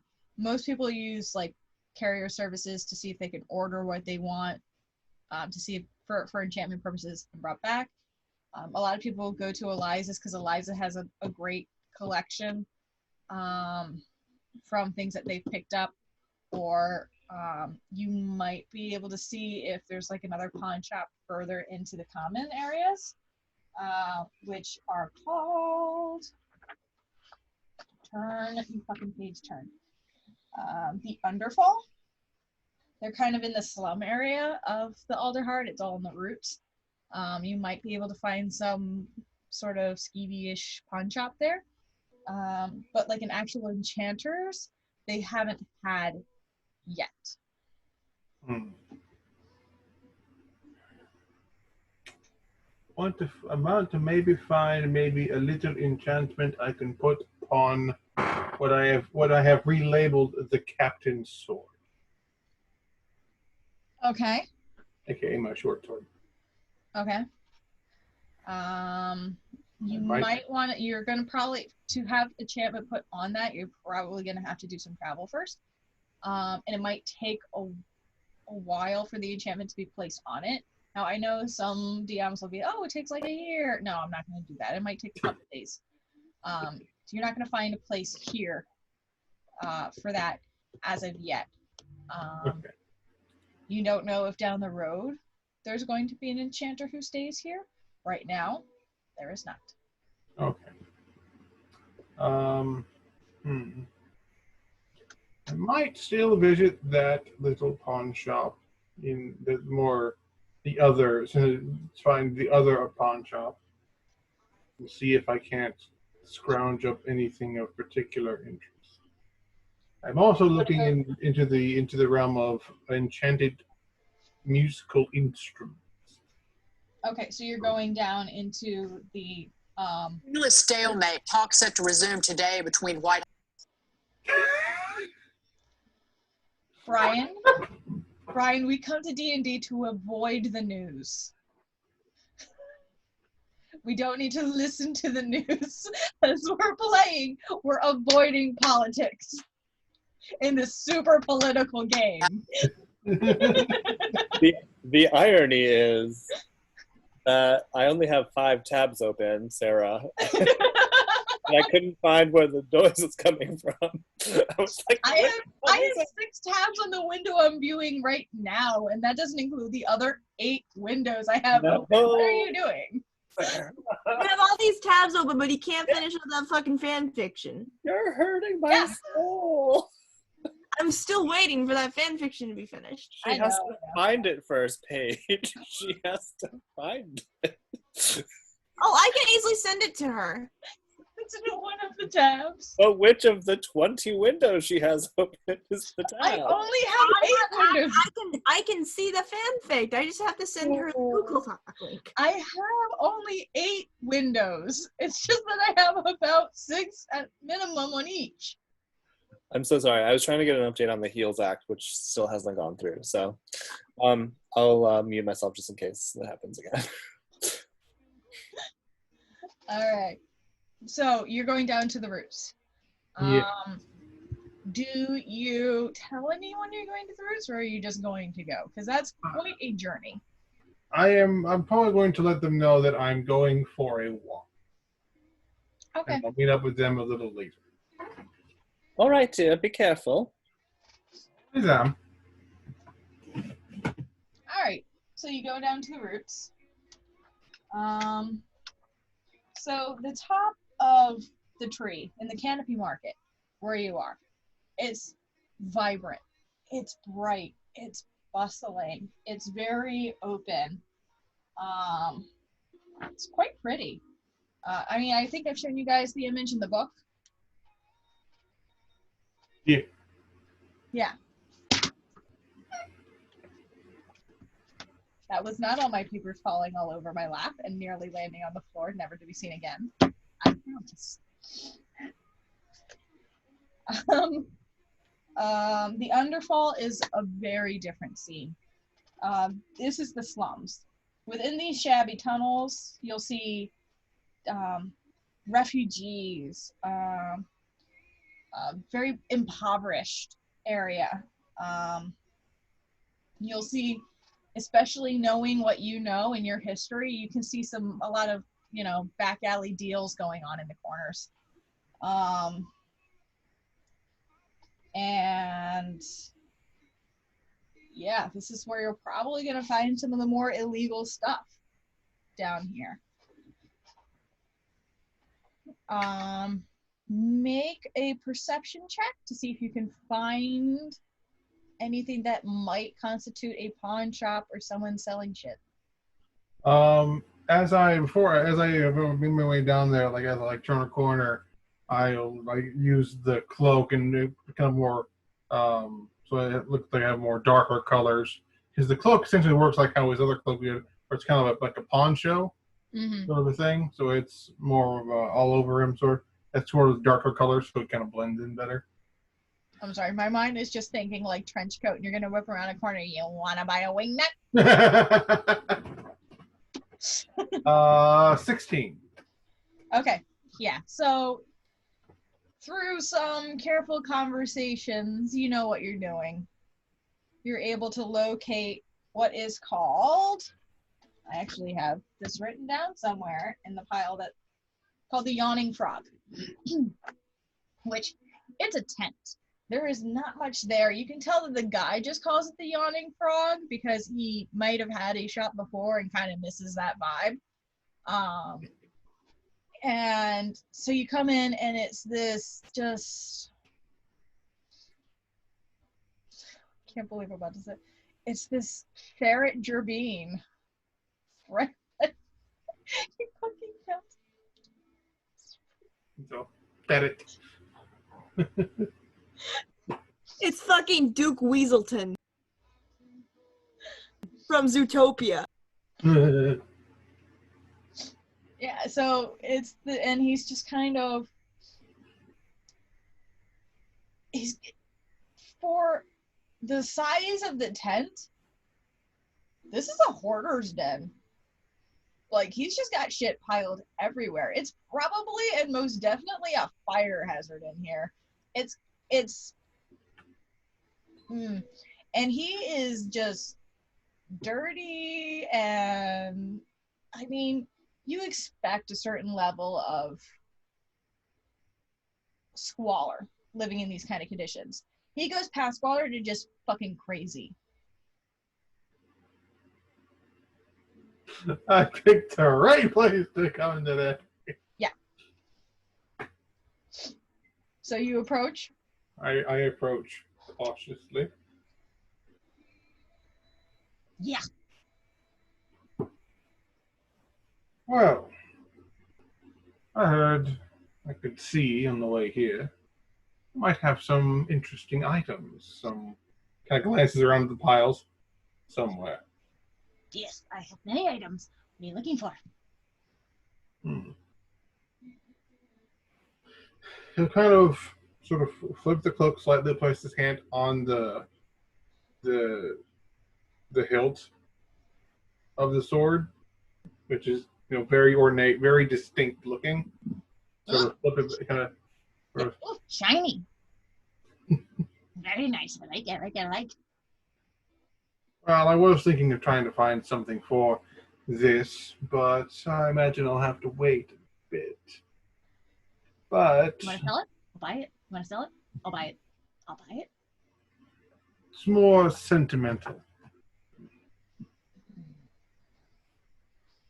Fine. Though I have been looking for people who are in the market to procure perhaps a special kind of instrument. I'm a bard, you see. Uh-huh. I'm just living for this chaotic energy that's great. Yeah, my hand is I'm still trying on really hard to stay in my the goblin energy. I'm looking to see if anyone might be able to find a magical inclination, instrument of some kind. You want the sparkly instruments? I got the sparkly instruments. I got so many sparkly instruments. And he kind of runs and like starts throwing shit out of a box. It's just all kazoos. Harmonica. Whee! Actually. The fucking automaton in there somewhere. I just imagine he yeets back a harmonica and he goes. All right. Did you have anything in particular that you're looking for that maybe he would have, or no? He's just looking for like any sort of magical instrument. Probably preferring a lute, but a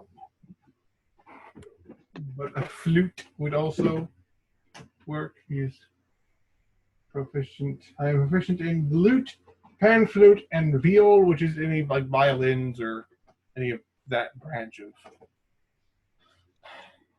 Add something. Hold on.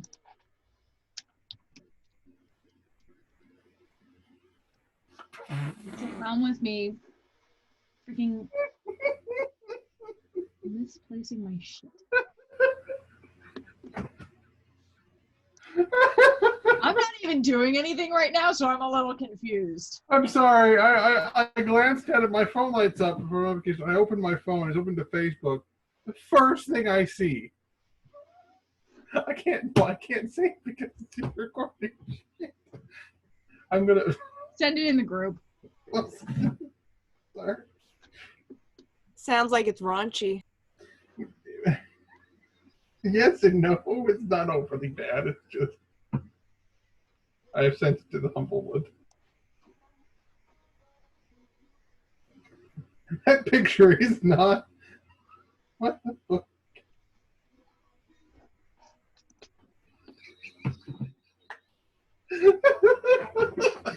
And we are back. It has come full circle. Oh, I'm sorry. That was just, it caught me so off guard.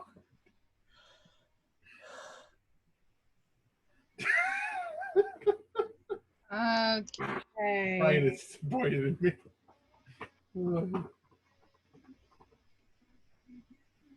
My hair looks kind of good like this. Yeah. All right. So, make a perception check as all this shit is just flying around the room. Ooh, with a 19, that's 21. I rolled it a 19. Yeah, okay. You definitely see quite a few things. All right, so the first thing, and I've got to remember to actually add these because I like to give you guys fun little homebrew things.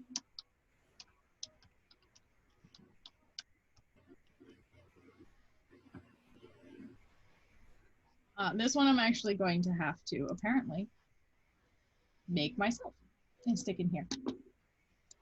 But I will do that. So the first thing you see is a loot does get thrown. It catches your attention because it is a loot, and you hear it twang, twang, twang as it hits the ground. It is a deep red color with all these like silver bands that kind of wrap around the frame and then around the base, and they flip up. And it's got this really fancy kind of cap over where the hole would be that is just covered in filigree, but they're all punched through like holes, so it still gets that kind of nice effect. I'm going to try and just snatch it up and sort of set it aside.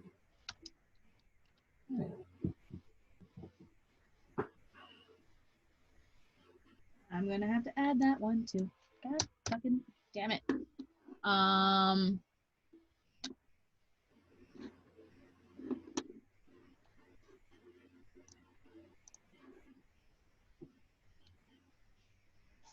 You find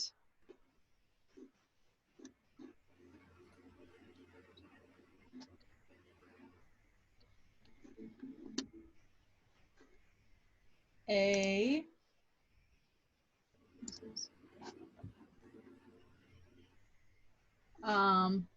this one's a little weird, and this is also something we're gonna have to type in. It looks like a trumpet. It looks like a trumpet. This is a weird looking trumpet because this trumpet has a wooden handle off of it with a bit of metal that has like a trigger, but it's a trumpet.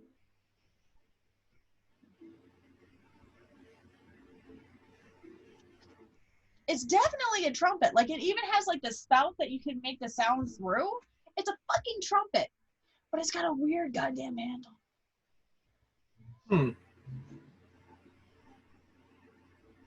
Interesting. Hey, why are you having a rave? It's You're just having a rave. I can just see flashing lights. I just heard of an instrument that kind of sounds like it's a gun as well, so my camera started to rave. Just like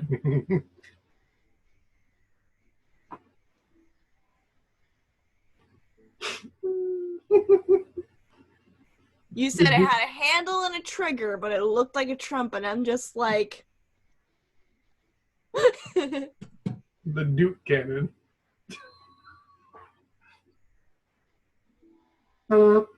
No, it just reminded me, my dad shared a meme.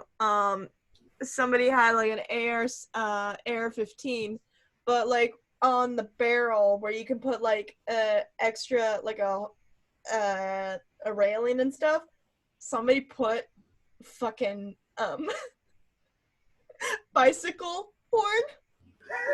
Just imagine, it's just like, imagine you're breaking into my house and you hear like a clown horn before I wake you up. You walked to the wrong house, motherfucker. Yeah. I'm like, my dad dad posts some offensive shit sometimes, but that was funny as hell. Just imagine a clown horn. Boom! Yeah.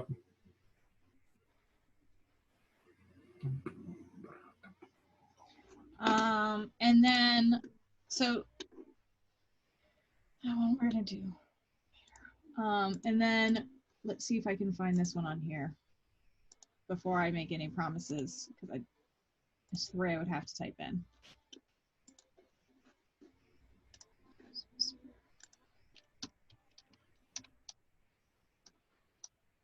Okay, like, I have a whole look going on now. I really I did not need think to you guys grow- would come down here today. That's a good look, though. I need to grow the side of my head back out so it looks normal, because it looks like this, and then Yeah. I'm sorry, but the way your hair's set, I'm like, oh my god, it's Skrillex. I'm Skrillex. Whoop whoop. Well, yeah, because his hair does that, but he also has something like hanging over his shoulder all the time. It's like, Yeah. Because he has really long fucking hair. so long. So he has like the back of his hair, because I have the back of my hair here. So I usually have my hair like this sometimes because it's getting long. But yeah, like So much hair. All right, so this is another thing that I'm going to have to write in here if you end up choosing this one. But it's actually a flute. It's a wooden, almost bamboo-looking flute that looks like it's been carved and wrapped in green vines that go all the way down along the flute.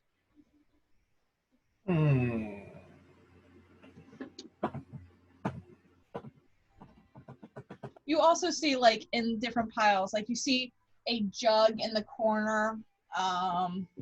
You see a couple bags. You see some boxes and crates that are kind of getting jostled and making jingling noises as he's going through. But like, these 3 things I point out are the ones that point out that make it out to you the most. watch, he still goes for a fucking kazoo. Yeah.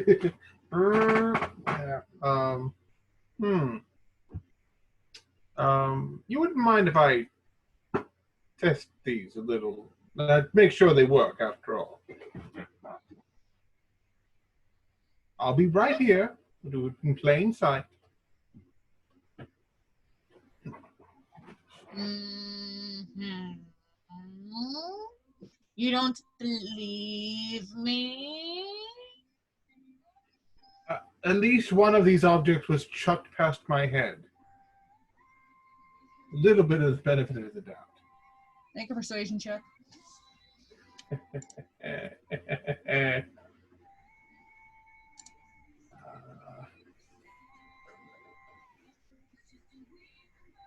18.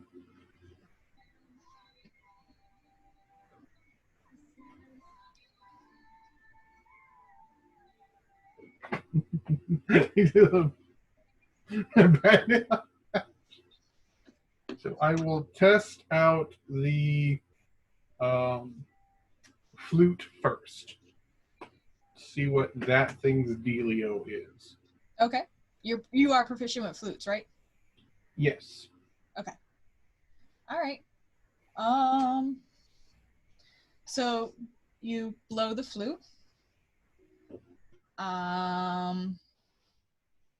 And as you're playing it, it's a beautiful melody that pours through. It's beautiful sound.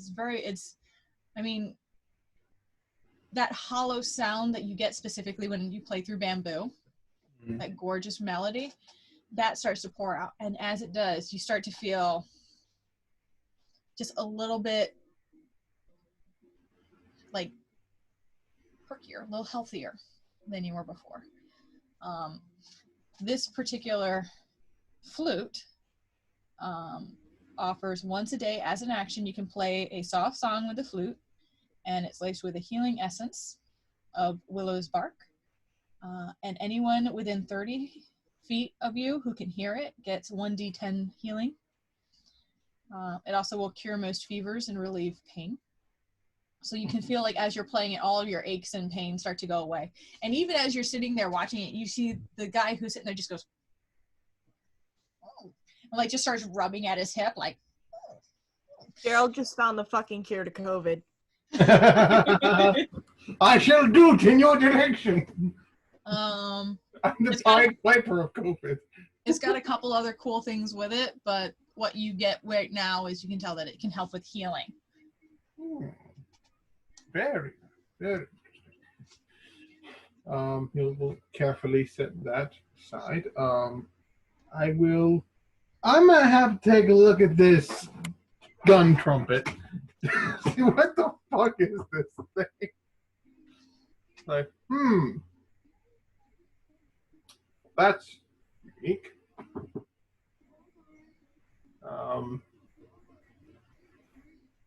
Do not think I have horn. I think.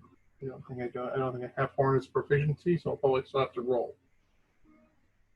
So you're blowing it like a trumpet? Yes. Okay. Make a performance check for me. Okay.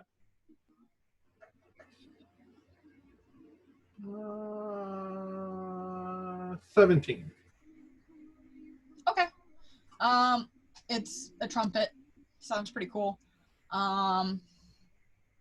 It's something that you can use as a component in your bardic magic. Mm-hmm. You also notice that as you are using it, it almost starts to give off like a little bit of a glow. It's just there. It's faint. It's not like enough to give light, but it's just there's a glow. I'd say is it sufficiently glowing. Look around. I'm going to point it in a direction not facing anyone. Pull the trigger. Roll me an attack. What? Just for the hell of it, roll an attack roll. Just for the hell of it. If you roll a natural 1, you're going to shoot somebody. I'm just saying. Don't roll a natural 1. So just with, I guess I'll just do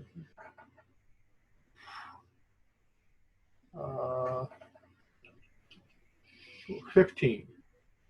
Okay. So you pull the trigger, and there's this,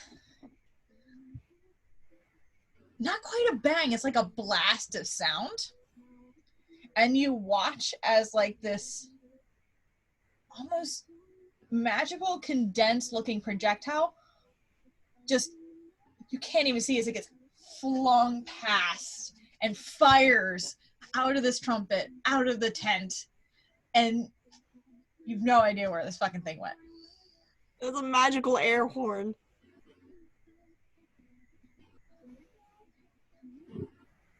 Look at it.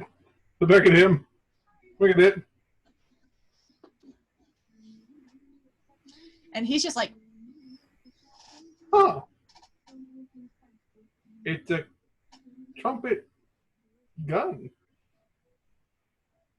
a what? On the coast, the people there have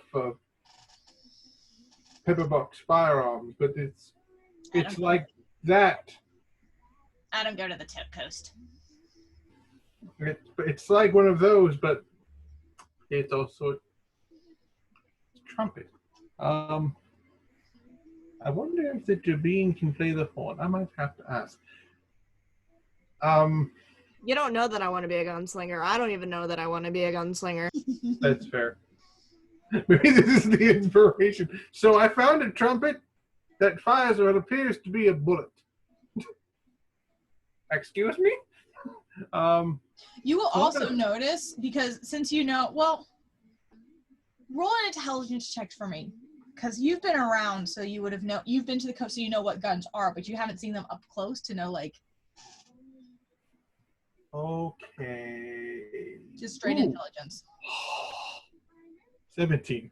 I almost rolled on the 8. I'm like, All right, so you've been around them enough to kind of know what they look like and, you know, the components of them. This doesn't really have a spot to load it.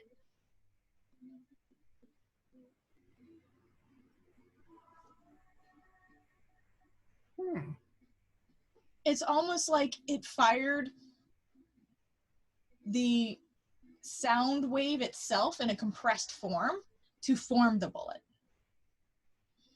Huh. Going to carefully set this over here. That's dangerous. I guess we'll pick up the loot. See how that goes. Okay, so you pick up the loot. And you start plucking away at it. There's a magic to this. And you know there's a magic to this. But you might have to work a bit to figure out what it is. This item requires attunement. Aha.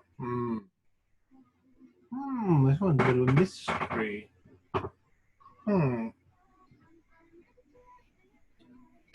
Well, my fine furry friend, what is your... What would you say to a price of parting with at least one of these? Which one? An excellent question. I'm leaning towards the loot. Loot is my preferred. But the flute is also quite handy. I believe it is used in healing, which is quite handy. But I'm leaning more towards the loot.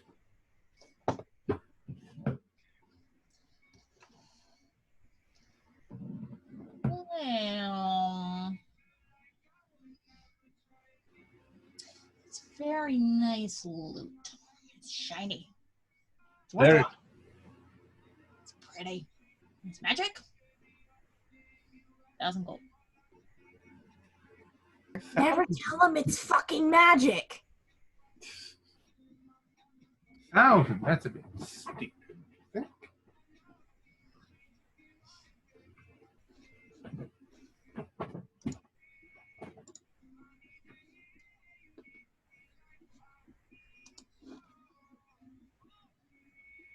Not even quite sure what this does. Could do nothing. You doubt me? I'm telling you, it's powerful. I've never seen anything like it. And I had a guy look at it. He says magic. I trust this guy.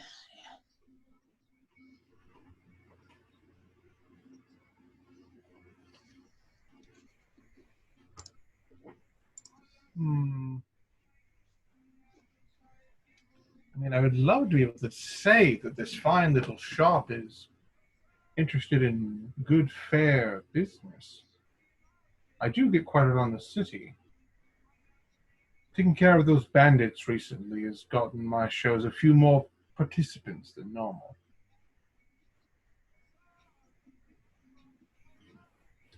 I'd be happy to even write a little jingle for your little shop. See if I can't procure a little bit of business your way. Persuasion check.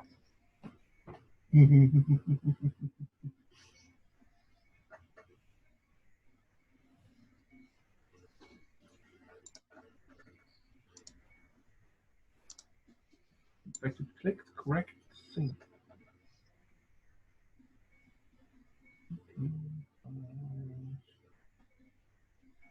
$23. A jingle. Perhaps even a sonnet. Nah, jingle. I want a jingle. A nice jingle.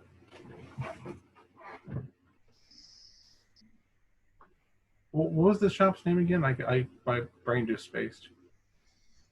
The Yawning Frog. Yawning Frog. Yawning frog. I knew it was something frog. Yawning Frog. I could certainly make something out of that. Back in the world. Leave this shit behind. 500 gold and a jingle. Grab your kid. Grab your dog. Come on down to Yawning Frog. Shit! What the fuck was that? Amazing! Hmm. What the fuck?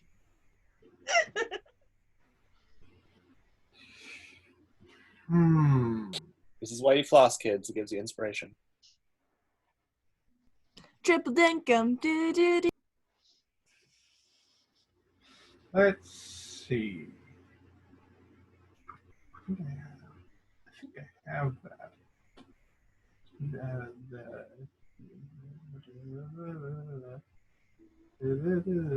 Hmm. How about 400 gold? A jingle. And let's see. What else?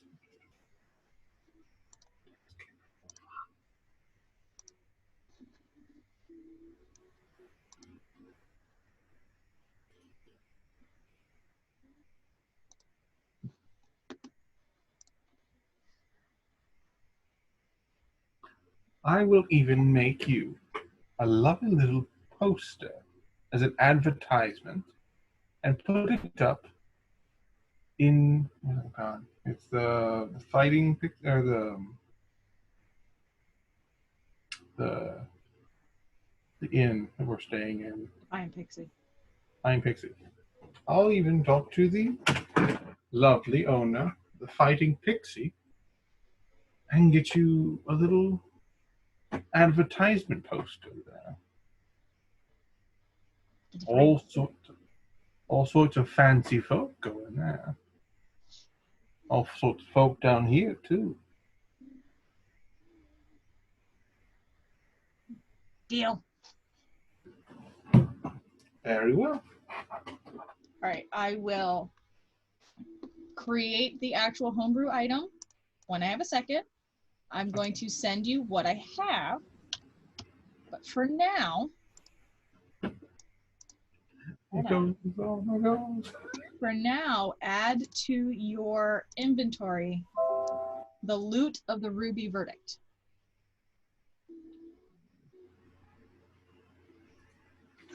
Idiot.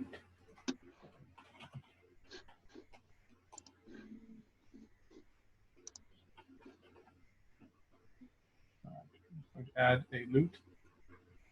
I'm going to call it that for the time being. Twice. And just know, made off fucking easy with this goddamn item. I mean, it helps that the person selling it is a little bit crazy. He's very crazy. I mean, you just found Sprinkle. I didn't think you would. Wait, this is Sprinkle? Yeah, I didn't think you would, because I didn't think anyone would go to the roots, like, ever, but this is Sprinkle. He's a red weasel? Yeah, he's a red weasel. The red weasel. He's been through some shit! Ooh. There's That's some, very like, pretty. gigantic lollipop prop in the back somewhere. I can't. Yeah, it's very pretty. Very pretty. Read it over. It's a very rare item. Ooh. Yep, that's why I said you got really fucking easy. Because he didn't know what it was. I already rolled that, and he's crazy. Ooh.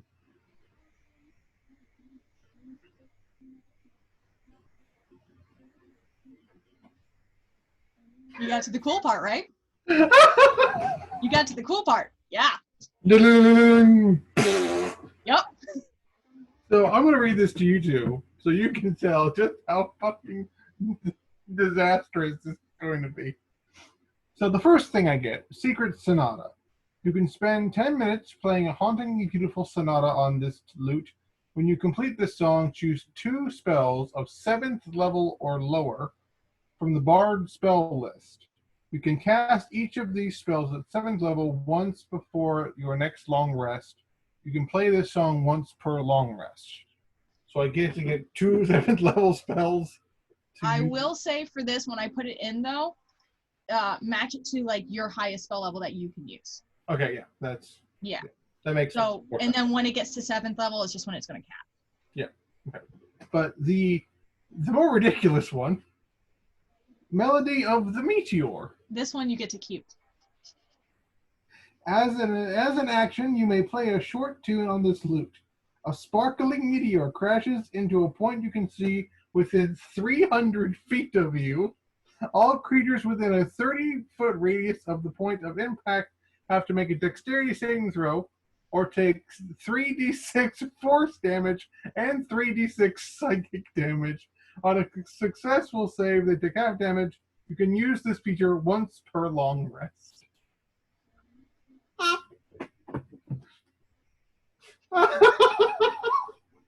I'm sorry. What?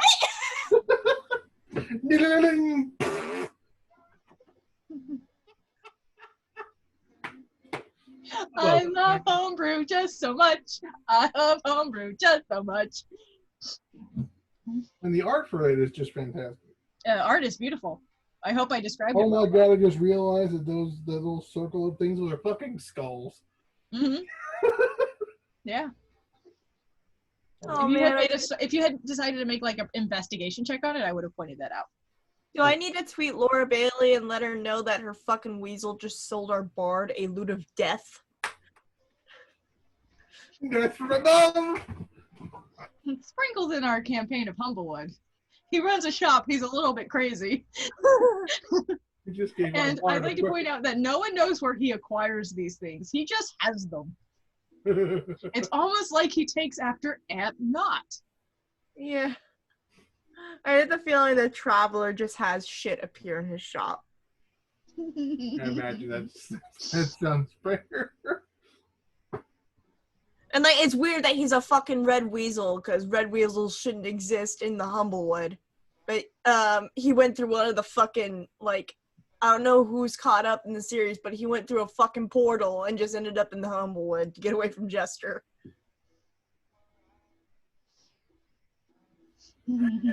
Shit keeps popping out of the portal, so he sells it. Oh yeah. He's definitely going to be playing this disaster of a loot. God, this is fucking chaos. Ah.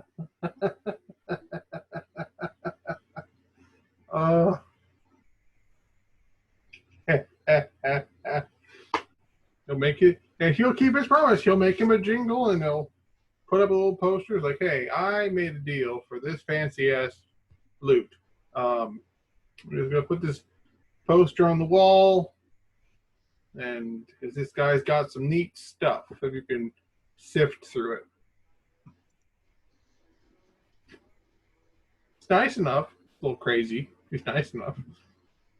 He is very crazy. There's no a little bit. He's insane. Let me see if I can get this to show up on here. And this little thing here, you can't really tell from here, that ringlet, those are skulls. Here, ready? Oh, okay. There it is. It's really pretty. Ruby verdict. Ready for me to turn off sharing? Ooh, we got a ooh from Ryan. And a questioning her life from Paige. So, that's what you got. Yay. Were you going to buy anything else from this crazy old weasel? Detap my ass. I've got like I think I've got like 100 gold left. Like if that, I don't even think I have that. I have to do some calculating, but he'll still give a peruse, and he'll sort of he's going to strategically place those other instruments aside so that they don't, get collapsed in on other things. But Okay. he will pay the nice man, and he will tell him, like, I will sing your song all over town. Okay. Then I'm going to leave the crazy weasel. generally safer. All right. Anything else you wanted to do? I'm just gonna head back to Eliza's shop. Okay. Just strumming away, just trying to understand my new thing.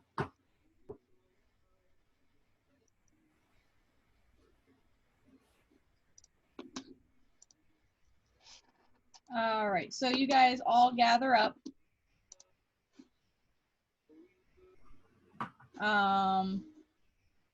At the at Eliza's emporium. Mm-hmm. Is there anything else you wanted to do? I just stroll up with Rowena in my new armor. Appear suddenly, mysteriously, with a new loot. So you walk in. Oh yeah. Sorry, God, he fucking ends this by accidentally calling a meteor onto the fucking shop. TPK.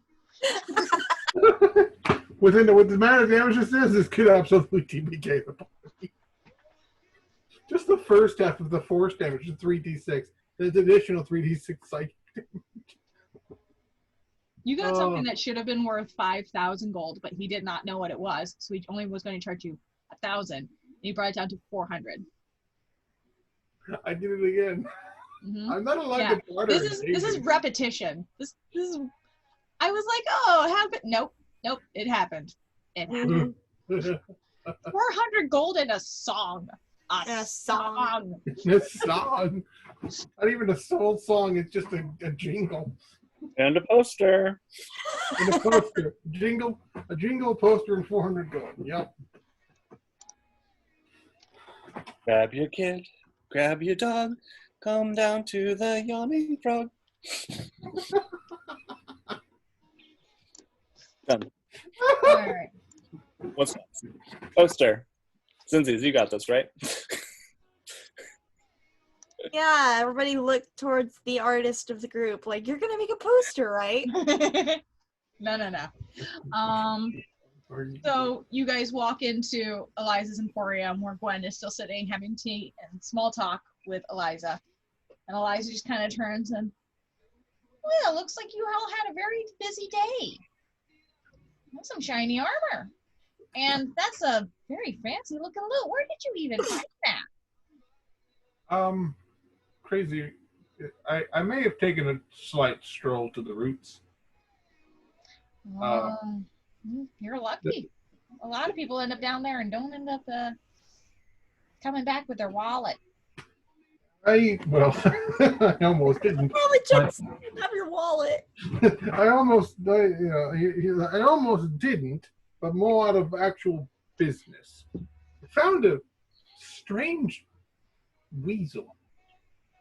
He had it's a little tent, the Yawning Frog, I think he called the shop. I should probably remember that. I owe him a song.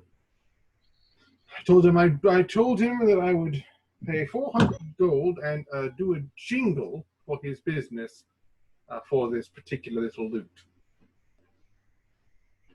So, good business today. Interesting business tactic. He seems a bit off. Probably worked in my advantage. I can tell. Man, 400 gold is 400 gold. I don't know how else he would make it. It's an absolute. Eliza, you are a paragon of cleanliness in order. I try.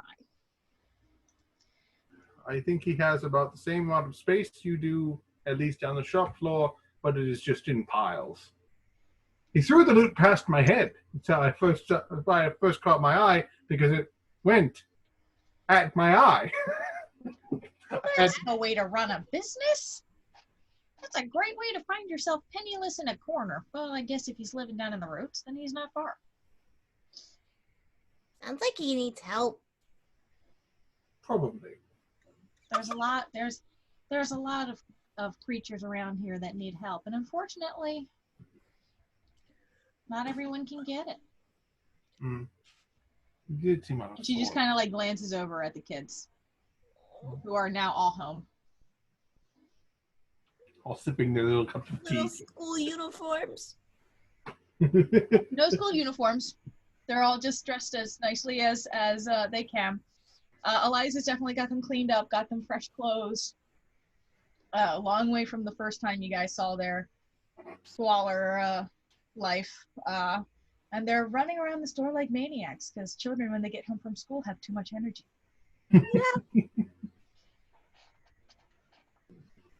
Except for Ramona, who is herself cleaning up at the store, and she doesn't take many breaks. You can tell she's trying to prove herself. Mm-hmm. Oh. She is good to be. I love her. Wait, why wasn't she at school? Do you ask? You know what? Gwen is going to ask. But first she's going to, like, hug the little ones and, like, ask them about school and what they learned. And Okay. she's just going to cater to them, like, whatever they say, she's going to be like, wow, that's incredible. And they're eating it up. It's like what Jerome had to deal with over the past week. Followed around by a 3-year-old Mm-hmm. who would not stop talking. Oh.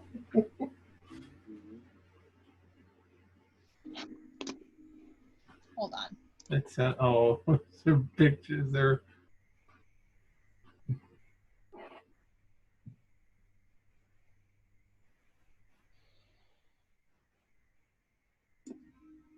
Speaking of Jerome.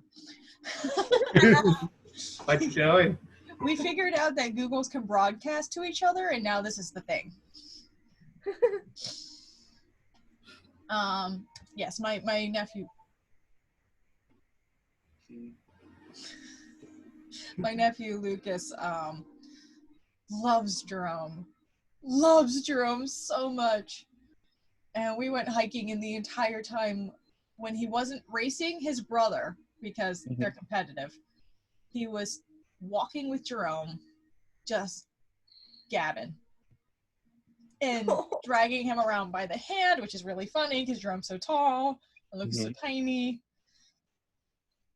It was certainly entertaining and really cute. It sounds so precious. It was so adorable. It's like the Goliath just being dragged around by their gnome friend. yeah, it was very much Pike and Grog. It was cute. It was really cute. Yes, so they are happily chatting it up with you. Did you want to ask anyone in particular about Ramona, or?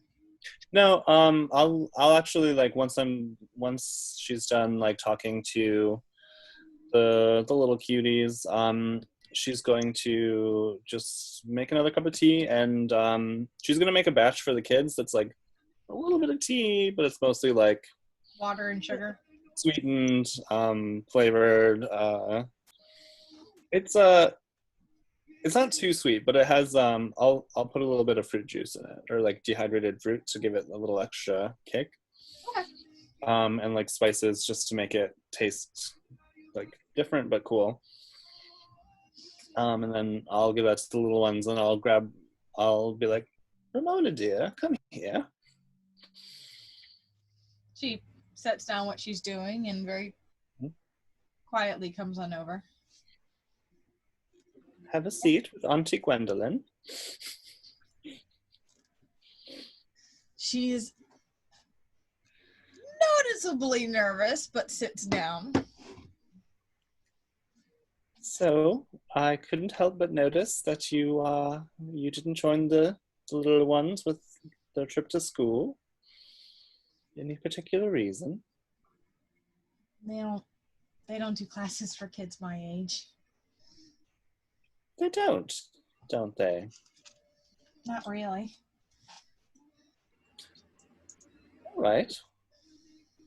That's all right. Was Ramona the one who was interested in magic before? The youngest one was. Okay. You haven't really talked to Ramona about it, actually. Okay. Well, what do you want to be, dear, when you get older? Do you want to help Eliza and join the marketplace, or would you like to be a soldier? Would you like to cast magics and heal people, or be a powerful wizard? As she does that, she casts prestidigitation and creates just like a little like flourish in the air. Oh wait, hold on. I don't know if I think I have druidcraft. I don't know. I'm just right now we're just happy for the work and the home. Well, dear, I am also happy that you are here and that Eliza's able to take care of you. But now that you have a home, you can start taking care of yourself as well. It's always good to learn, especially when your mind is young. At my age, it takes a little bit longer to process things.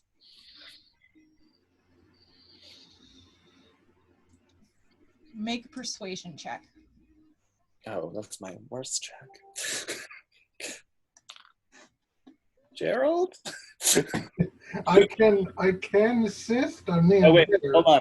I'm going to use Portent, and I have a 15 already pre-rolled, so I'm going to use that, and then a 17. Okay. All right. Yeah. That'll do it. After you say that, she's still very, very shy. She doesn't quite look you in the eye ever. You could tell that still from the way you guys met. She's And embarrassed. yeah, she's very embarrassed. But as you do that, she also does a small prestidigitation. Ooh! Gwen is going to just beam super proud and give Ramona a hug. She tenses up. Mind my quills, dear. Squeeze. And then she looks her in the face and says, you can be as amazing as you want to be. You just have to do it. Ding. Timing is amazing.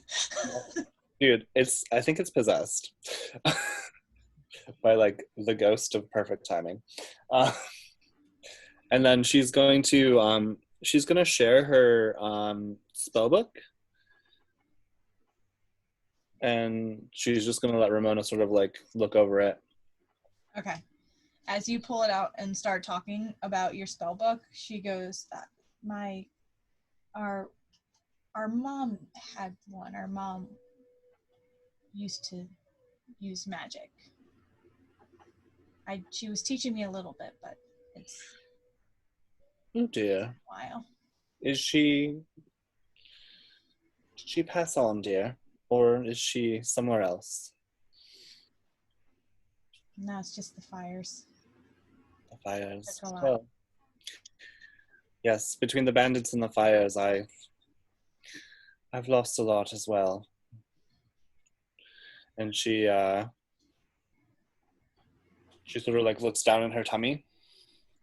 Yes, her tummy, not her stomach. And I would have had a litter of 5 pups myself, but only one survived.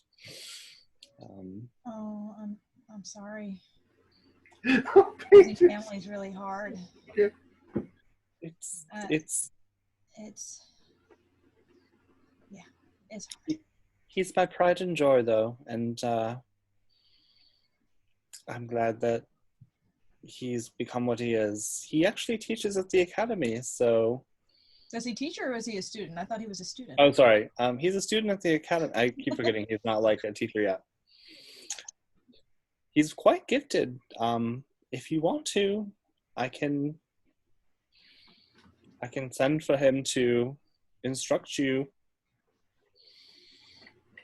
on like the smaller points from time to time.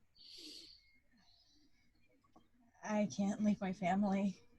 That's all right. We can commune via or communicate via distance. Tell you what, I'll teach you what I can while I'm here, and then when I'm not here, I'll have him write to you. And we'll see if we can't get some more schooling for you. Even if it's just a little here and there. But Okay. promise me you'll try. Your family is important, but you are also important.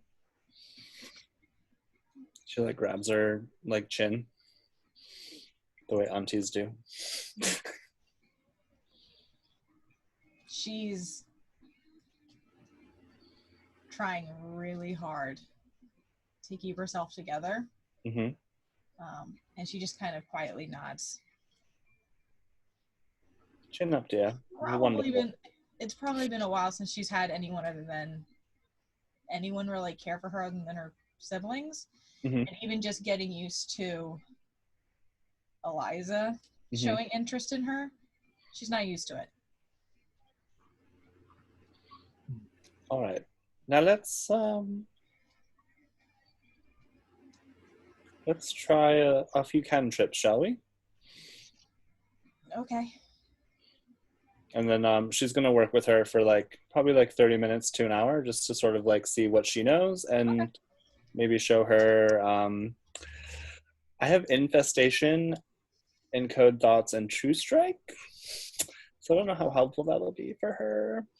I was going to have Gerald join her with that and show her presentation, but more slightly more advanced than maybe a life than she's used to. Like they can take specific shapes and smells, and there's a whole lot of things that prestidigitation can do.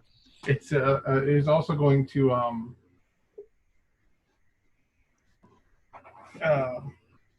the other ones that I have. He's going to do silent image and make a little copy of her. So it looks just like her. Can't talk. Can't kind of mimics her movements. Sorry, I just remembered that's my cinnamon rolls that went off, so I'll be right back. Cinnamon rolls! Like this cinnamon roll that we're helping with that. Gerald will also take out his old lute, and he will give it to the tiny Durbine. Okay. Sometimes magic needs a little bit of a focal point. For people like myself, we use our instruments to channel our magic. I find it helpful too. She pulls out a small book that she's obviously kept hidden on her for a while. And you can see that she's probably had this for a long time. And it's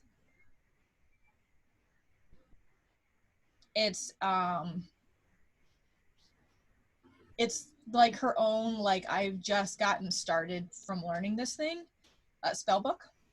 Mm-hmm. And you'll notice that she knows enchantment magic. So what? No, she knows some enchantment magic. Ooh. Like I said, there's not one in the Alderheart yet. Yet. Ooh. Oh, I confer with Gwen and ooh, now this, very interesting. You know, I did a little bit of digging around town, and there is not as of yet an enchanting shop in town. Maybe focus your efforts in enchantment and learning how those work. There's enough time, effort. You could open your own little shop right here in the Alderheart. And people here would flock for some fancy enchantments. The farmers for tools that do not break, to simple barber so that his scissors never dull, to the soldiers who would seek to have weapons that never go dull or catch fire or what have you. Okay.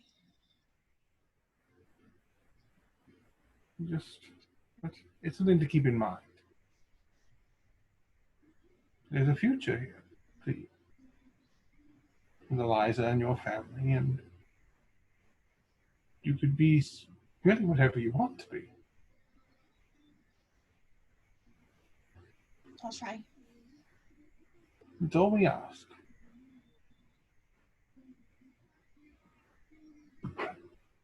Okay. Then he's just in the background watching this, wondering why the two of them have almost made a child cry. What are you doing to the child? It's good crying. It's happy tears. You know, I started out not a lot different from you. Having to do a lot of things I'm not particularly proud of to survive. But now I'm doing what I love. Playing music, making little illusions here and there to entertain, and helping people in my own odd way. Where you start does not determine where you will end. I imagine even some of the members of the Birdfolk Council didn't have such glorious, shiny beginnings.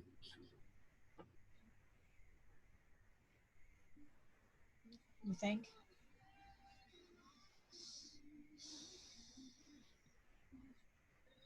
For now, I'll just happy to help Eliza. She's doing a lot for us.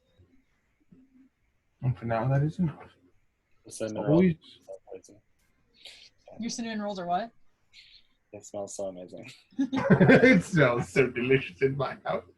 I can't, I'm so distracted.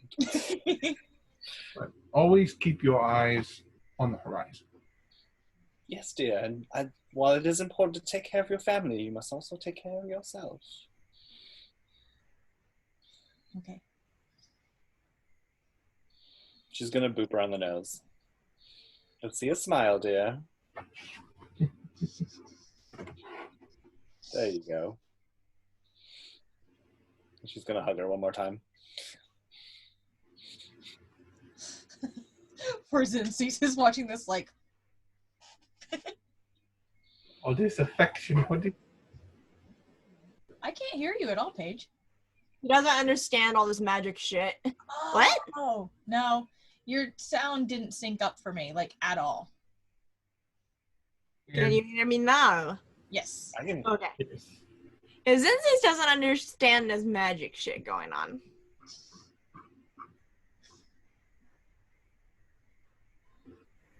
Okay. Did you guys want to do anything else? Are there any flowers growing inside? Inside, no, but there are some garden boxes Okay. that Eliza has put in outside her windows, and then you can see some around the shops. I don't know if you're going to find anyone who will let you just steal their flowers, but you can find out. Oh, for Eliza's boxes, she's gonna waddle out and sort of cast Druidcraft to sort of make them grow. And then after about 20 minutes of just tending to each box, she's gonna bring back a flower from each of the plants for each of the kids, and just slip it behind their ear. The twins start using them like swords. Zinzi's, dear. I believe these are your subjects. What? The twins are using the flowers they were given as swords, and Gwen doesn't know what to do with that. Apparently. She's like, this isn't my house. They can roughhouse if they want to. Zinzies! I look to you and I look to my real rapier that's on my hip. I don't think you want me to interfere with this, because I might hurt one of them. Oh. Well, actually. I'm like, how's the form of these kids? Not good. The twins are 3. Well, 3 in human years. They're basically 8 years old. They are beating each other over the head with tulips. Do I want to enable violence even further by teaching them how to properly fence? That's up to you.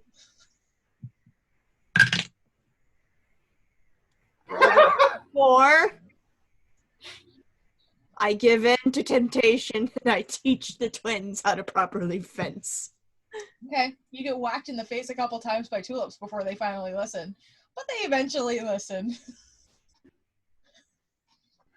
Yes. What is it? What the fuck are my siblings' names? Oh wait, I'm the youngest, but I have. I thought you had one younger sister.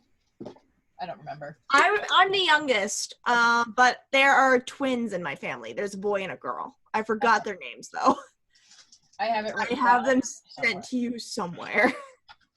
Yeah, the twins are Finn and Glennis. Wait, these twins? Because my twins have a different name. These twins are Finn and Glennis. Finn and Glennis. Your twins. I wrote it down. Because I can't fucking remember. I can't remember any of my siblings' names except Finnick. Copper and Knotgrass. Copper and Knotgrass. I need to fucking write down my family's names. Just send me a screenshot of that later. Yeah. No, just me teaching the twins. It just kind of reminds me how Copper and Knotgrass would roughhouse a lot too, growing up. Yeah, they're definitely. However, Copper and Knotgrass bullied me, so.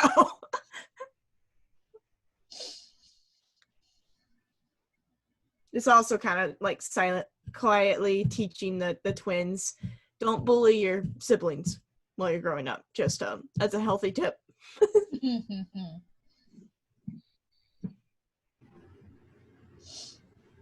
Thank you for sending me that. I named these characters and I forgot. My mind's out of it.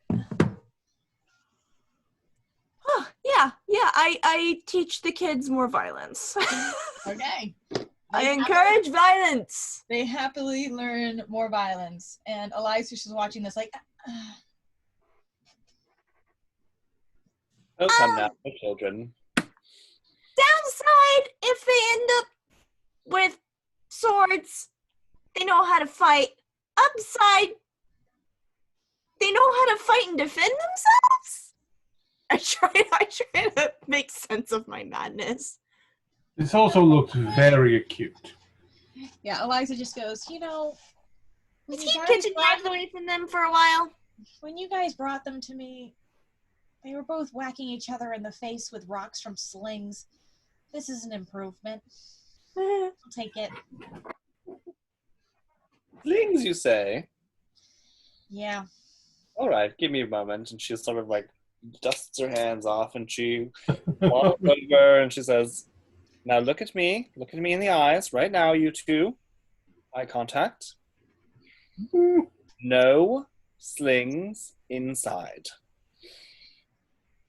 Do you understand? Fine.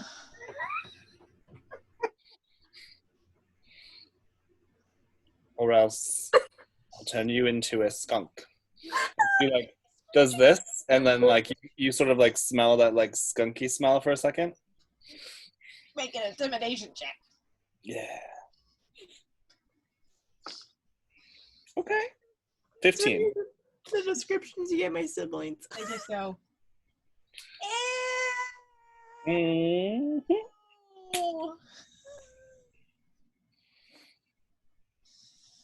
and run Now- off. Go on, go have fun. And then she's gonna go back over to Eliza and just sort of like help her with anything she needs help with in the shop. Nice lazy day. Yeah. Anything else you guys wanted to do today, or are you just gonna hang out with Eliza? Hang out with Eliza so that when we continue the rest of the long rest shit, Hannah can do something. I don't want to get too much done without her here. Yeah, I figured after this we can wrap it up and. Okay.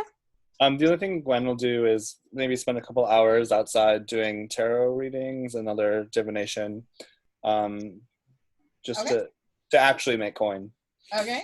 Performance. Yeah. And Gerald was going to do a pub crawl as doing the musical thing.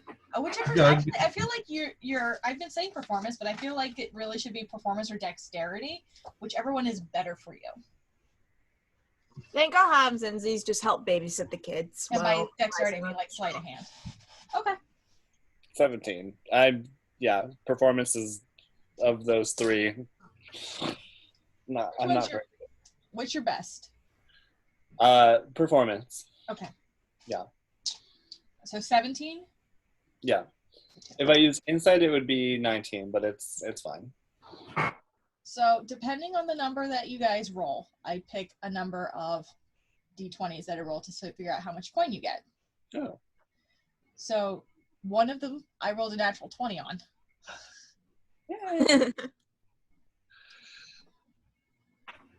So I kind of want to double that and say that you actually get 43 gold.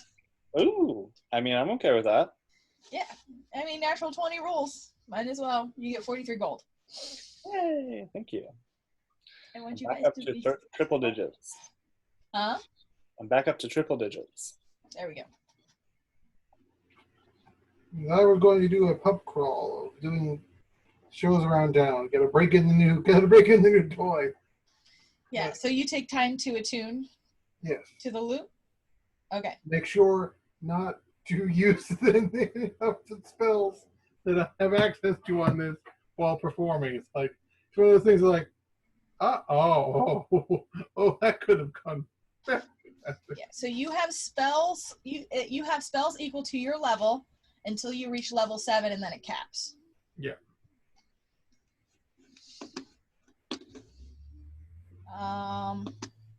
And I will finish typing that up. Is there anything else you guys wanted to do today, or do we want to wrap this up here? I'm good here. I'm gonna drop. All right. So as you enjoy a peaceful, lazy day, talking with the kids, Zinzi's, you get tackled more than once when they get distracted and decide to just dogpile. I make sure my weapons are safely hidden behind the counter that Eliza's at so that they can't grab at them. Yeah.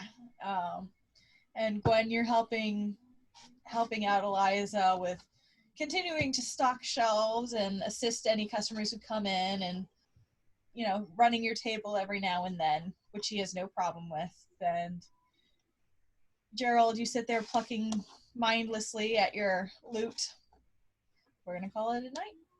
Yay! Thank you so much, guys. You're welcome. Yay!